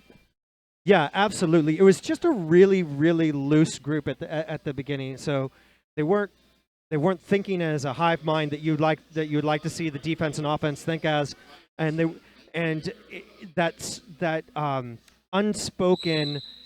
You go here, I go here, just didn't seem to be clicking, and it really started to click towards the end of the first period. That is true, and it's continuing here into the second period. Communication, the nonverbal variety, very important in this sport. Great example right here, Requiem just being taken to the ground by Beater Parker. and the rest of the NWO Honey Badger defense. Peter Parker with a very good defense there, along with Mad Child. Looked like she was concerned she was going to get a penalty as she took the jammer down.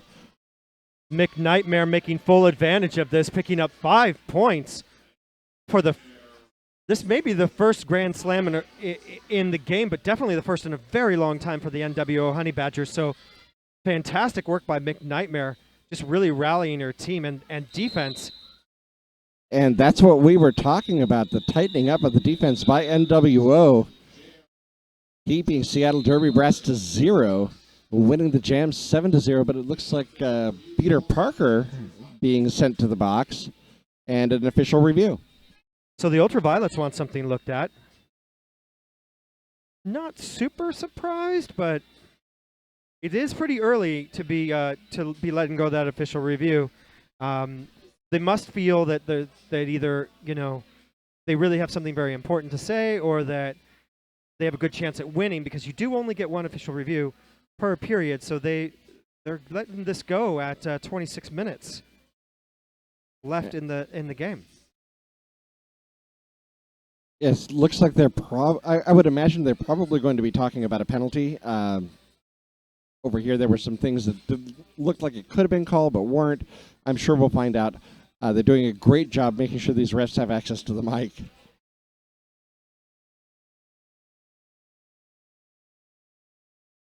And now Jabberclock, head ref for Seattle Derby Brats, signaling, "Turn my mic on, please." Purple team is requesting a cut on the white jammer. I was kind of thinking it was going to be that. So at the end, there looked like a step out, step in, but I couldn't see it well enough behind the referees, and so it was one of those things where I was like, well, if they didn't call it, I'm sure that I just had a bad angle on it. But it seems that the Ultraviolets also saw what I saw and are looking to get that cut track. I don't know. I do seem to recall that there were a good amount of referees in the vicinity, so I would be surprised if they get one here. It's really hard to reverse a no call. Because if they didn't make the call in the first place, that means that they didn't see enough of it to make the call. Now they've got to go back and discuss it and see if anybody else saw something and didn't make the call. But they've got a really tough road. Yeah, and even worse, it's it looked like they saw it and then just didn't call it, which means that it wasn't a cut. It looks like they're going up and talking to the scoreboard, so there might be some changes going on here.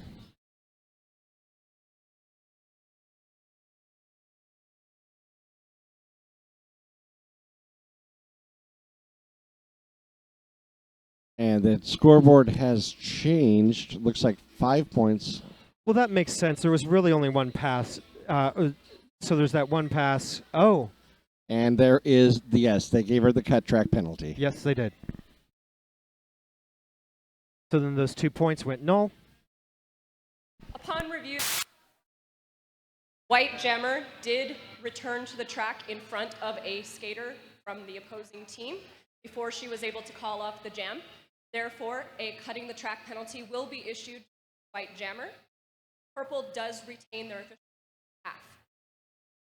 So yeah, I clearly had the wrong thought that they had seen it and then therefore they weren't going to call it, but was right about that. If you're going to call an official review this early, you got to be pretty certain that you're going to get it and you're going to retain it, because those things can be gold to stop the clock or get something overturned later on in the game. So good call on the Ultraviolets for standing by that and making that call this early in the games. As we come out, Belle de Brawl now in the power start because of that official review is breaking on through as lead jammer.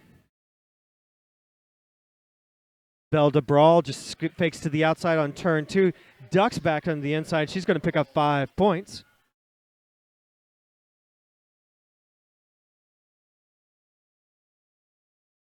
And she's looking to slice through that defense. Hardly an angel last line of defense Booty blocking a bit at turn 4, but can't hold on to her. That is 5 more points. Irene's going to head to the box. And now McNightmare's back in, and that's her initial pass. McNightmare going to be recycled back. Belle de Brawl just blowing through that defense, going to pick up 4 more points. And Belle de Brawl and everybody is headed to the box. Basically, nearly every single NWO and Ultraviolet player has headed to the box. We now have Jammer and 2 blockers for NWO and 2 blockers for the Ultraviolets. Crazy Kiki still on the track with Fairy Fury, who drops Belle de Brawl, right right after turn 4. Doesn't slow her down much. 24 points so far this jam. Belle de Brawl just really got one blocker she needs to deal with, but that is a formidable one. That is Crazy Kiki. She makes it a lot harder for Belle de Brawl to get around. McNightmare coming up. Belle de Brawl finally going to call off this jam with just 3 seconds left on the clock. 24 minutes, but Belle de Brawl just knocking on that second century mark. 2:02 to 42.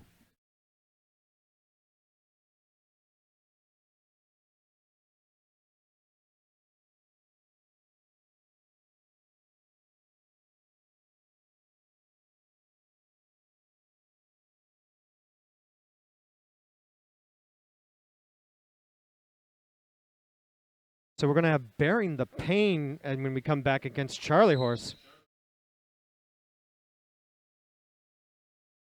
Charlie Horse able to break through. Charlie Horse has been a really go-to skater for the NWO Honey Badgers. Jumps the apex and gets caught up. Yeah, I was going to say, I would be surprised if Hella Fitzgerald did not pick up the low block, and she did. But Charlie Horse picking up a penalty as well, so she's going to be heading to the box, turning what could have been a nice blocker advantage into a power jam for Bearing the Pain.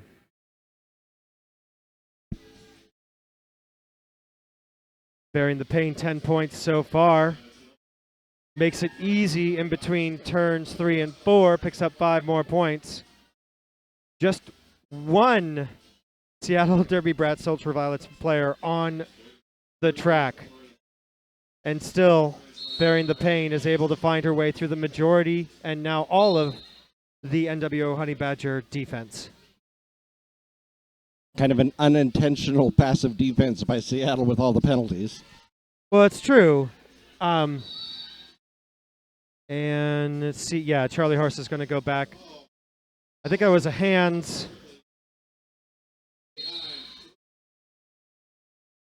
Illegal procedure called on one of the Seattle Derby Brats blockers.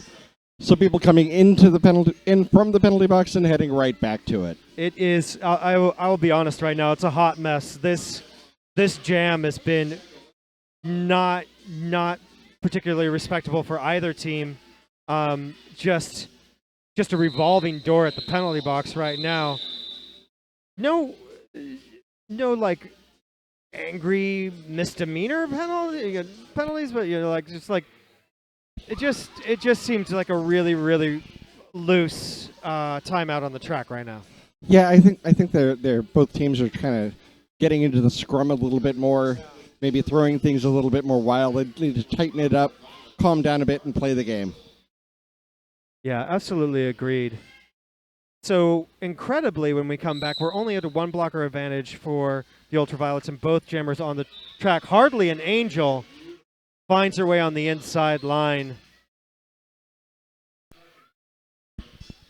Wheels recycled all the way back to turn 4 by McNightmare. McNightmare doing a great job with that recycling right there. Neighbor of the Beast able to break through. Hardly an Angel calls the jam as she should. See if she picked up any points. Not quite. But much better to pick up no points than to give them away.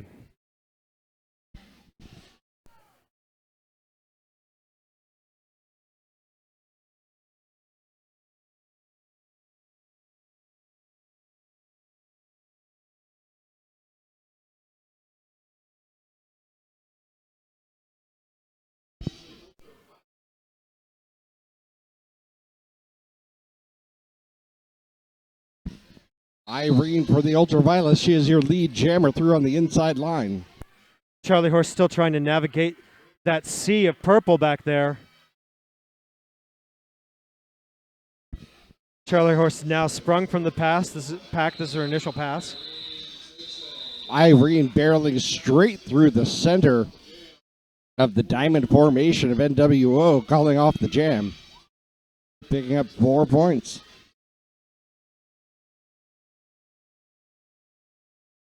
Looks like when we're coming back, it's going to be 7 skate 9 against Crazy Kiki for the Ultraviolets and Honey Badgers, respectively. Everybody on the track, 5 on 5. Seattle Derby Brett's starting well away from the Seattle Children's line this time. Crazy Kiki going right to the front of the pack, and a swarm in the front by the Ultraviolets, able to stay on the inside.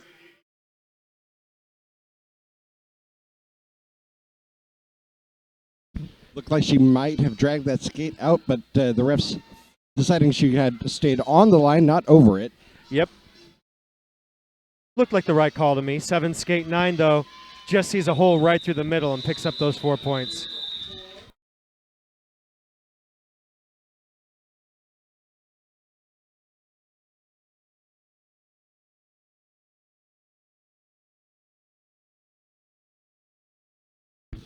Violet Van Helsing now on the jammer line for Seattle Derby Rats. Violet Van Helsing skated before with the West Sound Roller Girls, the jammer for them. And she'll be up against Charlie Horse for the Honey Badgers. So we're starting to see the Ultraviolets reaching deep into their jammer bench as well. Violet Van Helsing, by sheer force, pushing her way through the Honey Badgers defense on the outside line here. And another penalty for Charlie Horse. Charlie Horse has got to be getting into penalty trouble now. And I believe we're going to get a back block on Van Helsing. Yes, indeed. So Violet Van Helsing will head to do the penalty box. That'll take about 10 seconds off the clock for her to get there. And that'll just increase the amount of time that she has on her penalty. Yeah, it looks like she's going to have to serve nearly the entire penalty.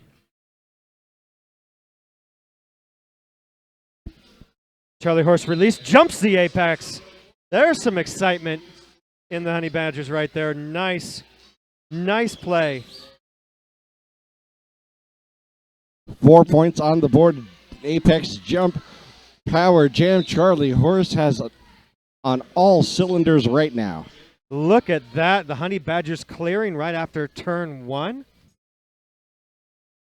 Active offense. Love to see it. Violet Van Helsing back on the track. She's coming around for that scoring pass, engaging with the Honey Badgers. Oh, right through the middle. It looked like a game of Red Rover. Indeed, Charlie Horse.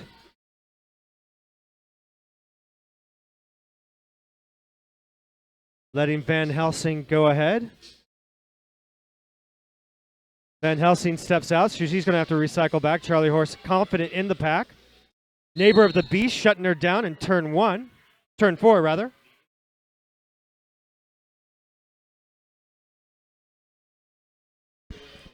Violet Van Helsing working her way through the pack again on another scoring pass. Another 4 points up for Violet. See how that sort of shakes itself out at the end.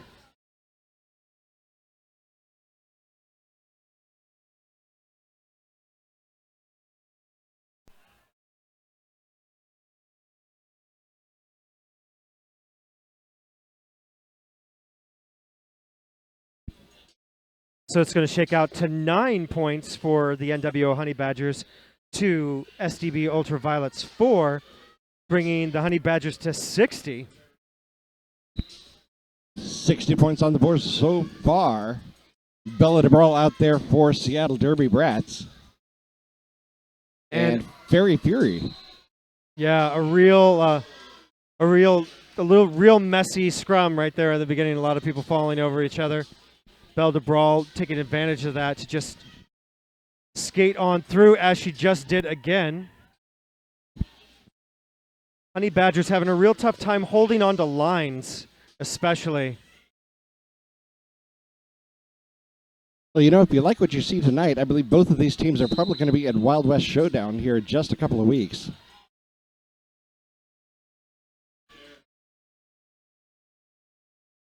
Ultraviolets and NWO, of course, competing on ranked bouts for JRDA. Belle de Brawl just really showing how she can get through, just so confident coming through on her skates. A lot of jamming is speed and agility and game sense, and a lot of it is just confidence. Belle de Brawl sees a hole. She's not going to slow down because she knows, she has the confidence to know that she can navigate that hole without having to slow down and worry about a back block. And that is huge because while you want to be careful of picking up those back blocks, sometimes overcautiousness just gets you caught in the pack. Yeah, we saw that earlier with the Tootsie Bout. They have to slow down so much with that positional blocking that it ends up taking all of their momentum away. If you keep that speed going and are able to maneuver your shoulders and hips to be able to hit correctly, then you end up with keeping that momentum and being able to keep the jam going. You're exactly right. By the time you actually slow down, you got like 5 seconds of slow down, couple of seconds of speed up. You've cost yourself, 5 to 7 seconds in general. Even if it goes extremely well and somebody doesn't get in front of you, and those 5 to 7 seconds, that's a potential other pass. Absolutely. I mean, 7 seconds, that's almost a lap around the track.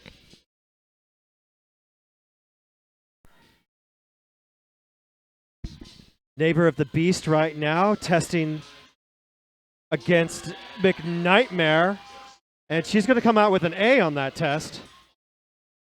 Not for lack of trying. McNightmare double hip check right in turn 4. Just didn't slow her down. Right into the middle of the scrum there is Neighbor of the Beast. Oh, came in right back out. Hardly an angel cut track. Hardly an angel in box. I find it fairly unlikely that somebody's not going to be getting to 7 on the Honey Badgers. There's just been so many trips to the box. Neighbor of the Beast being yelled to by her bench. Call off the jam.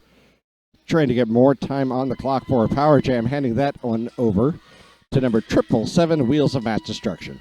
And Lindsay Lair out headed over to the box. That's someone we haven't actually seen that much in those folding chairs. Been skating really pretty clean.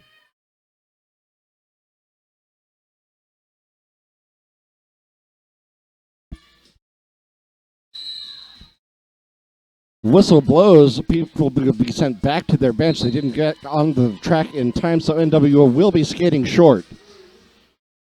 So, yeah, there's just some just strange things. Charlie Horse just didn't get on track in time. So now she's going. Now the NWO Honey Badgers are going to skate one skater short. Wheels of Mass Destruction already lead jammer and already picking up 5 points. NWO losing focus here in this jam. These are just. It's been a rough game. I think, to be fair, like there have been rough spots for either teams, but at this point, as you said, you just can't lose focus.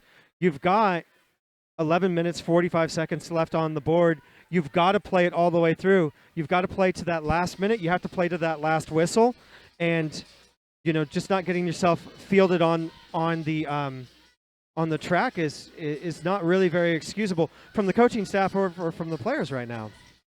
Well, now we're back to 5-on-5. Both jammers are getting a little bit of run-up as they go into the scrum. Bella de Brawl for Seattle Derby Rats.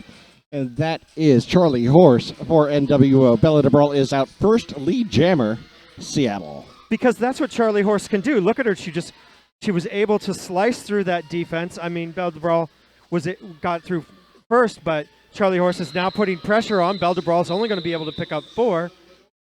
The focus is there, the talent is there, the skates are there, but it's just the eyes come off the ball every now and then, and it's really, really hurting this team.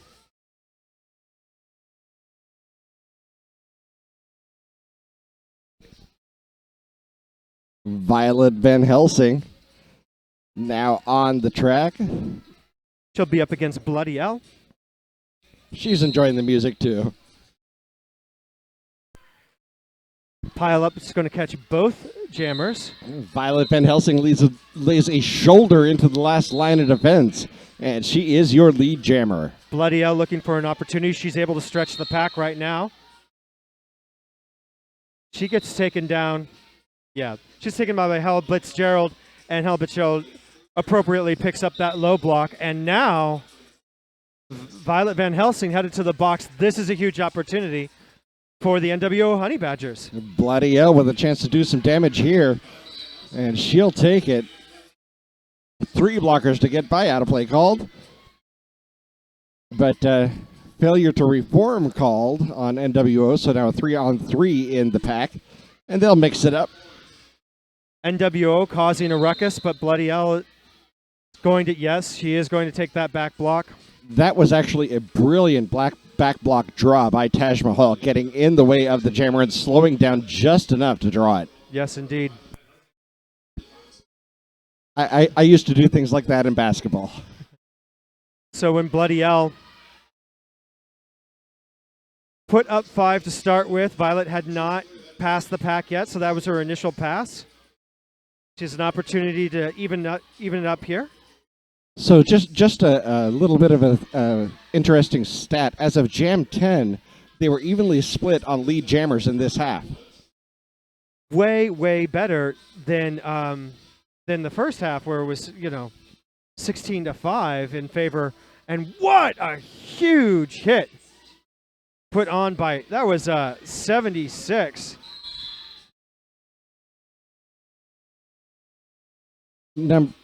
Or 66? 666? I am not quite sure. No, hardly 76, an angel. hardly an angel. Yeah. Hardly an angel with a huge hit. Number Yeah. 10 giving the support on that. Nicely done by the Honey Badgers, laying it right to the top of the chest.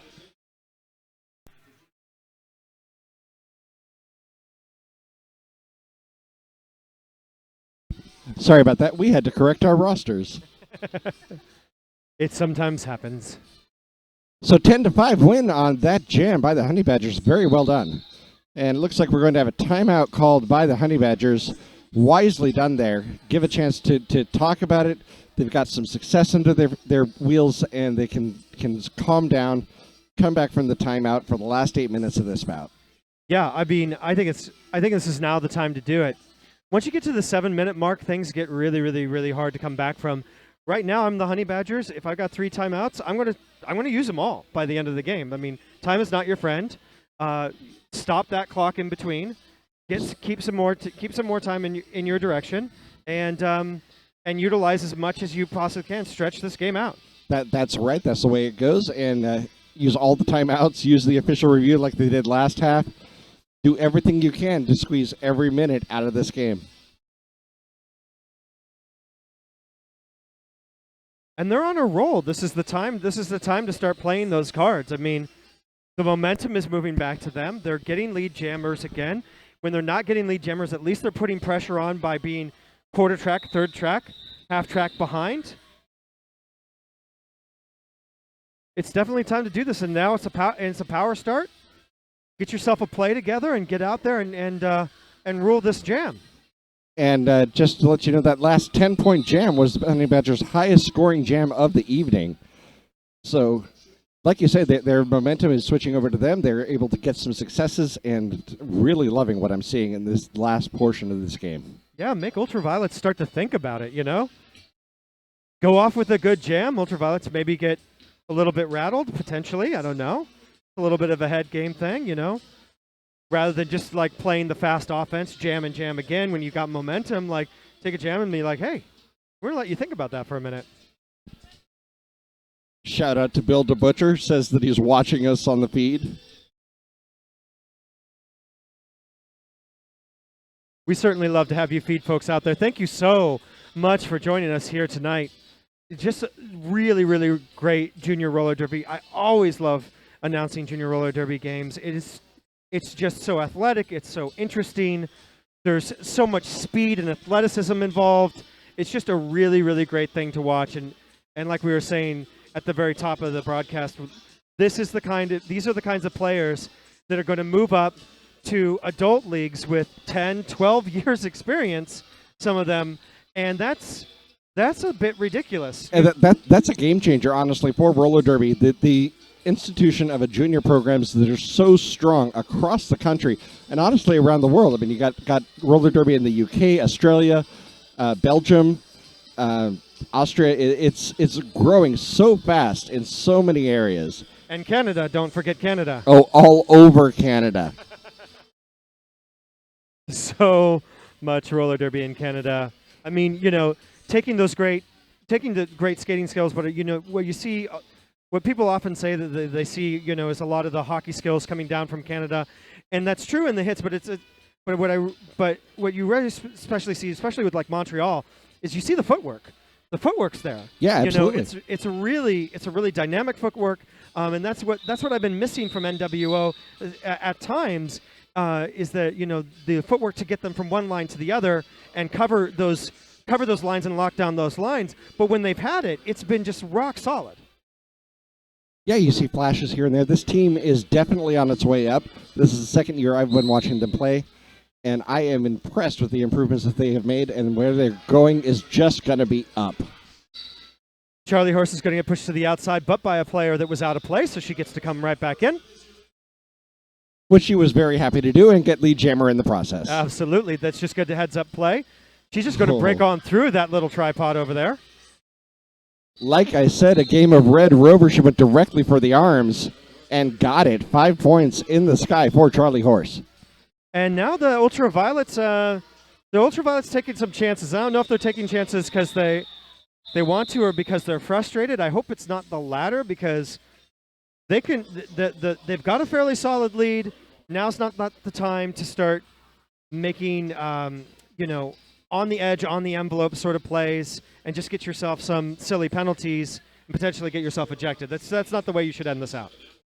Right, and now they're putting Unholy Rampage up there on the jammer line. So SDB, now taking a page from the Rose Petals, getting a little deeper into their jammer rotation. Absolutely. Hardly an Angel lining up for the Honey Badgers.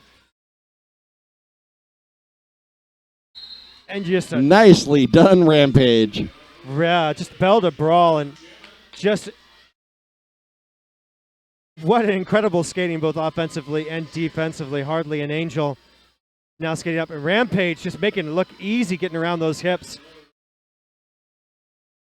Well, we talk a lot about in roller derby about being able to play both jammers and blockers, and what we're seeing here is some blockers taking the jammer star. We've seen it a few times now, and they're a little bit looser on the penalties, but the power that they display is just so impressive. Yeah, Unholy Rampage is going to be in the box, and Hardly an Angel.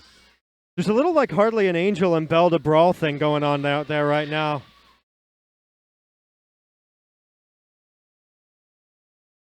And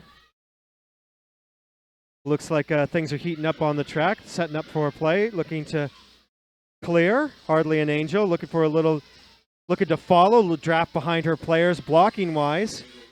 Oh, nicely done by Seattle Derby Brats, seeing that screen and reacting very quickly to waterfall up to the front of the pack. Unholy Rampage now out of the penalty box, working up against Crazy Kiki. She'll push her out of bounds, and there's a cut track on Unholy. No, is it on Unholy Rampage? No, that's cut track is on Hardly an Angel. Time's ticking down on the jam, but unless she gets a penalty, she'll get the full use of this penalty right now. Gets back some of the points right now. Scores 9-9 for this jam, so she's looking to end up on the bright side of this. Certainly, the jam that will go to the end. That it will. Unholy Rampage getting a 5-point pass on that one. 14-0 so far for Unholy Rampage. A nice jam for Seattle Derby Brats. So just about 4 minutes, 45 seconds left in the game. NWO Honey Badgers content to let the clock keep ticking. 89 points to 311 right now. So Unholy Rampage skated out the jam, and the result was the Honey Badgers jammer frozen in the penalty box standing, so Irene will have a power start. 4:20 left on the play clock. So probably 3 or 4 jams. Yep. Irene trying to navigate that front. She's able to get her hips. Oh, not quite around, but hardly an angel. Now re-engaged in the pack. Bearing the Pain's going to try to stop her along with Taj Mahal. Seattle Derby Brass working 2 front, 2 back. We've seen that before.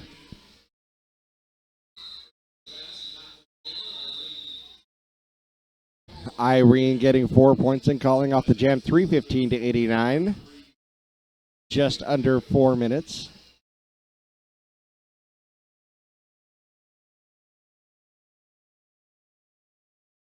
Wheels of Mass Destruction against Charlie Horse.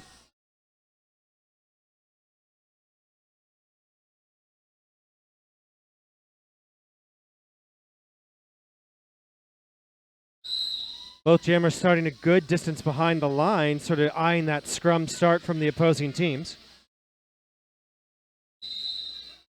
Wheels pushed to the inside, able to go around the outside. There we go. Lead jammer, Seattle Derby Brats. There was just a hole the size of Mack truck could drive through on that outside line. It's a long way around, but if it's that open, you got to take it. The entire scrum had gone to the inside, trying to take care of the NWO Badgers. Leaving that open, so another 4 and out for the Seattle Derby Brats. It looks as though they're going for that hit it and quit it, take the 30-second run off of the clock between jams. Yeah, Honey Badger's content to let it tick down so far. Bella DeBrawl back on the track with the star. Belle de Brawl just put up massive points during this game so far. And there we go. And I think we just saw our first ejection from the Honey Badgers, not surprising. Crazy Kiki getting lead jammer for NWO. Well done, Crazy Kiki, over there in turn 2. Crazy Kiki and Bella DeBrawl racing for the back of the pack. The call off. No points. 0-0, but nicely done on getting that lead jammer and winning the foot race to the back of the pack. Absolutely. Going to be a 2-blocker advantage for the Ultraviolets, but all jammers on the track. An official timeout called.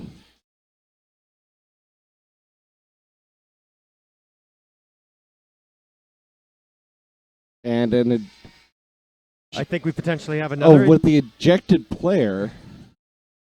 Looks like they're trying to figure out putting somebody in the box to serve that penalty. So they've got to put somebody on the track because there's no room at the end. And then she will have to go in and serve that penalty. Looks like the person that gets that is Mad Child. Or it could have just been that she was in the queue already and had to be on the track in order to serve her penalty once it was open. That's also that's very likely the case. I bet you that's correct. But Irene is through, right through the middle lead. Jammer for Seattle Derby Brats. Charlie Horse still working on it. Pushed to the outside over there in turn 2. So Mad Child did sit down in the box, so does seem like she was at very least in some queue. Irene 5 points up, a grand slam. Charlie Horse still stuck in the pack, looking around to the outside, finding a tripod up front. 2 more to beat, 1 more to beat. Now she's through for her initial pass.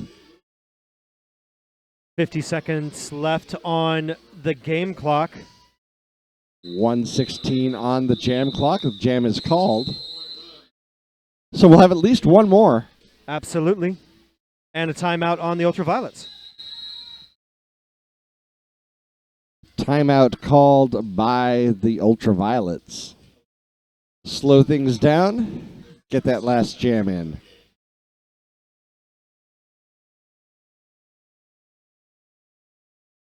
So unless something fairly unexpected happens, this will be our last jam.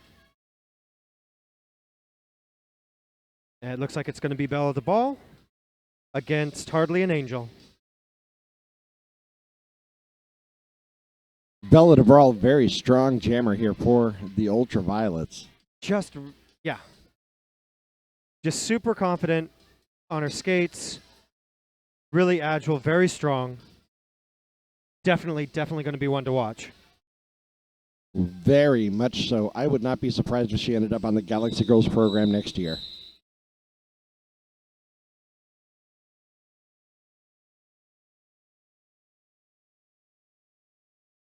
Galaxy Girls, of course, the travel team for the Seattle Derby Rats. They've got two that they consider travel teams now, the Ultraviolets and the Galaxy Girls. Bella DeBrawl up front, lead jammer, SDB. Belle DeBrawl just barreled her way through that defense. Hardly an Angel looking to get that outside line, but she's going to get taken out in turn 2, and then just a waterfall effect. Nice staying in, though.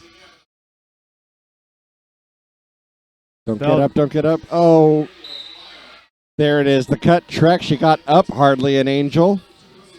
Sent to the penalty box. That's just been...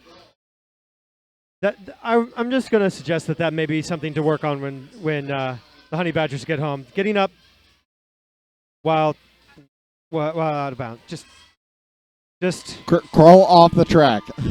Just crawl off the track. Bella DeBrawl now with 10 points on the power jam. 3:38.89 period clock is sitting at 0. This will be the final jam. Belle DeBrawl gets the go-ahead from her team to keep skating it out. Bella skating around the track looking like she's going for another scoring pass. Power jam is over. I think she's just going to let the jam clock run out. Does give Hardly an Angel a chance to come back in. That's her initial pass, breaking on through. Bella stepping around one skater, going for the outside line, not getting it. And there we go. The game is called. Your unofficial final, 3:43 for the Ultraviolets, 89 for the Honey Badgers. We'll, of course, let the folks calculate the official score for rankings and the like, but I feel very comfortable calling this for the Seattle Derby Brats Ultraviolets. I don't think that's a bad call. Once again, as long as math works the same way here as it does everywhere else. But we want to thank everybody for tuning in tonight, listening to our stream. Yes, appreciate all your understanding and patience. We are certainly glad to have you here. We are streaming most bouts from the Rat's Nest this season. So if you are out on Saturday night and you're really jonesing for some roller derby and nothing's happening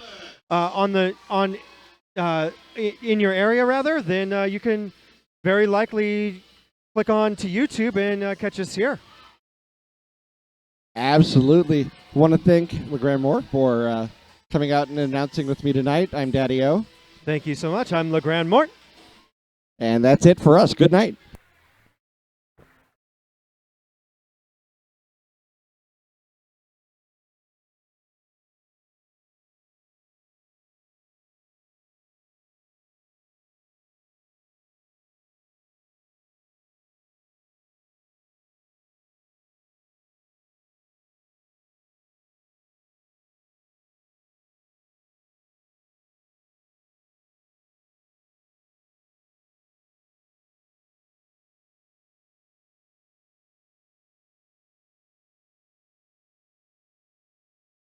MVPs, and then they will come over to me, and afterwards we will have another team photo, only with different teams, and then it will be cleanup time. If you can, while you're working your way out, any garbage or other things you find, please pick up and put in the proper receptacle. That's fancy speak for garbage can.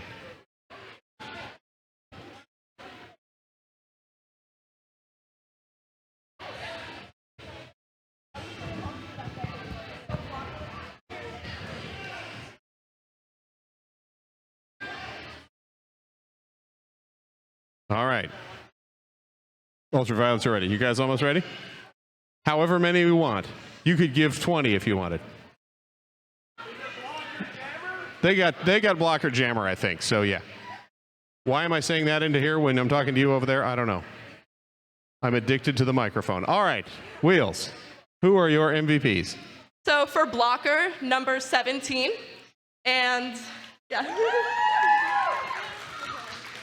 And for Jammer, 711. Hey, look, she's right here. Well, for Jammer, we did Violet Van Helsing.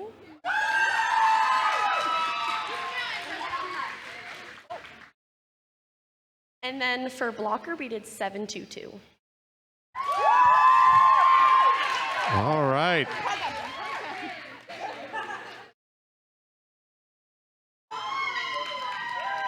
All right, I'll get out of the way and the photographers can photograph.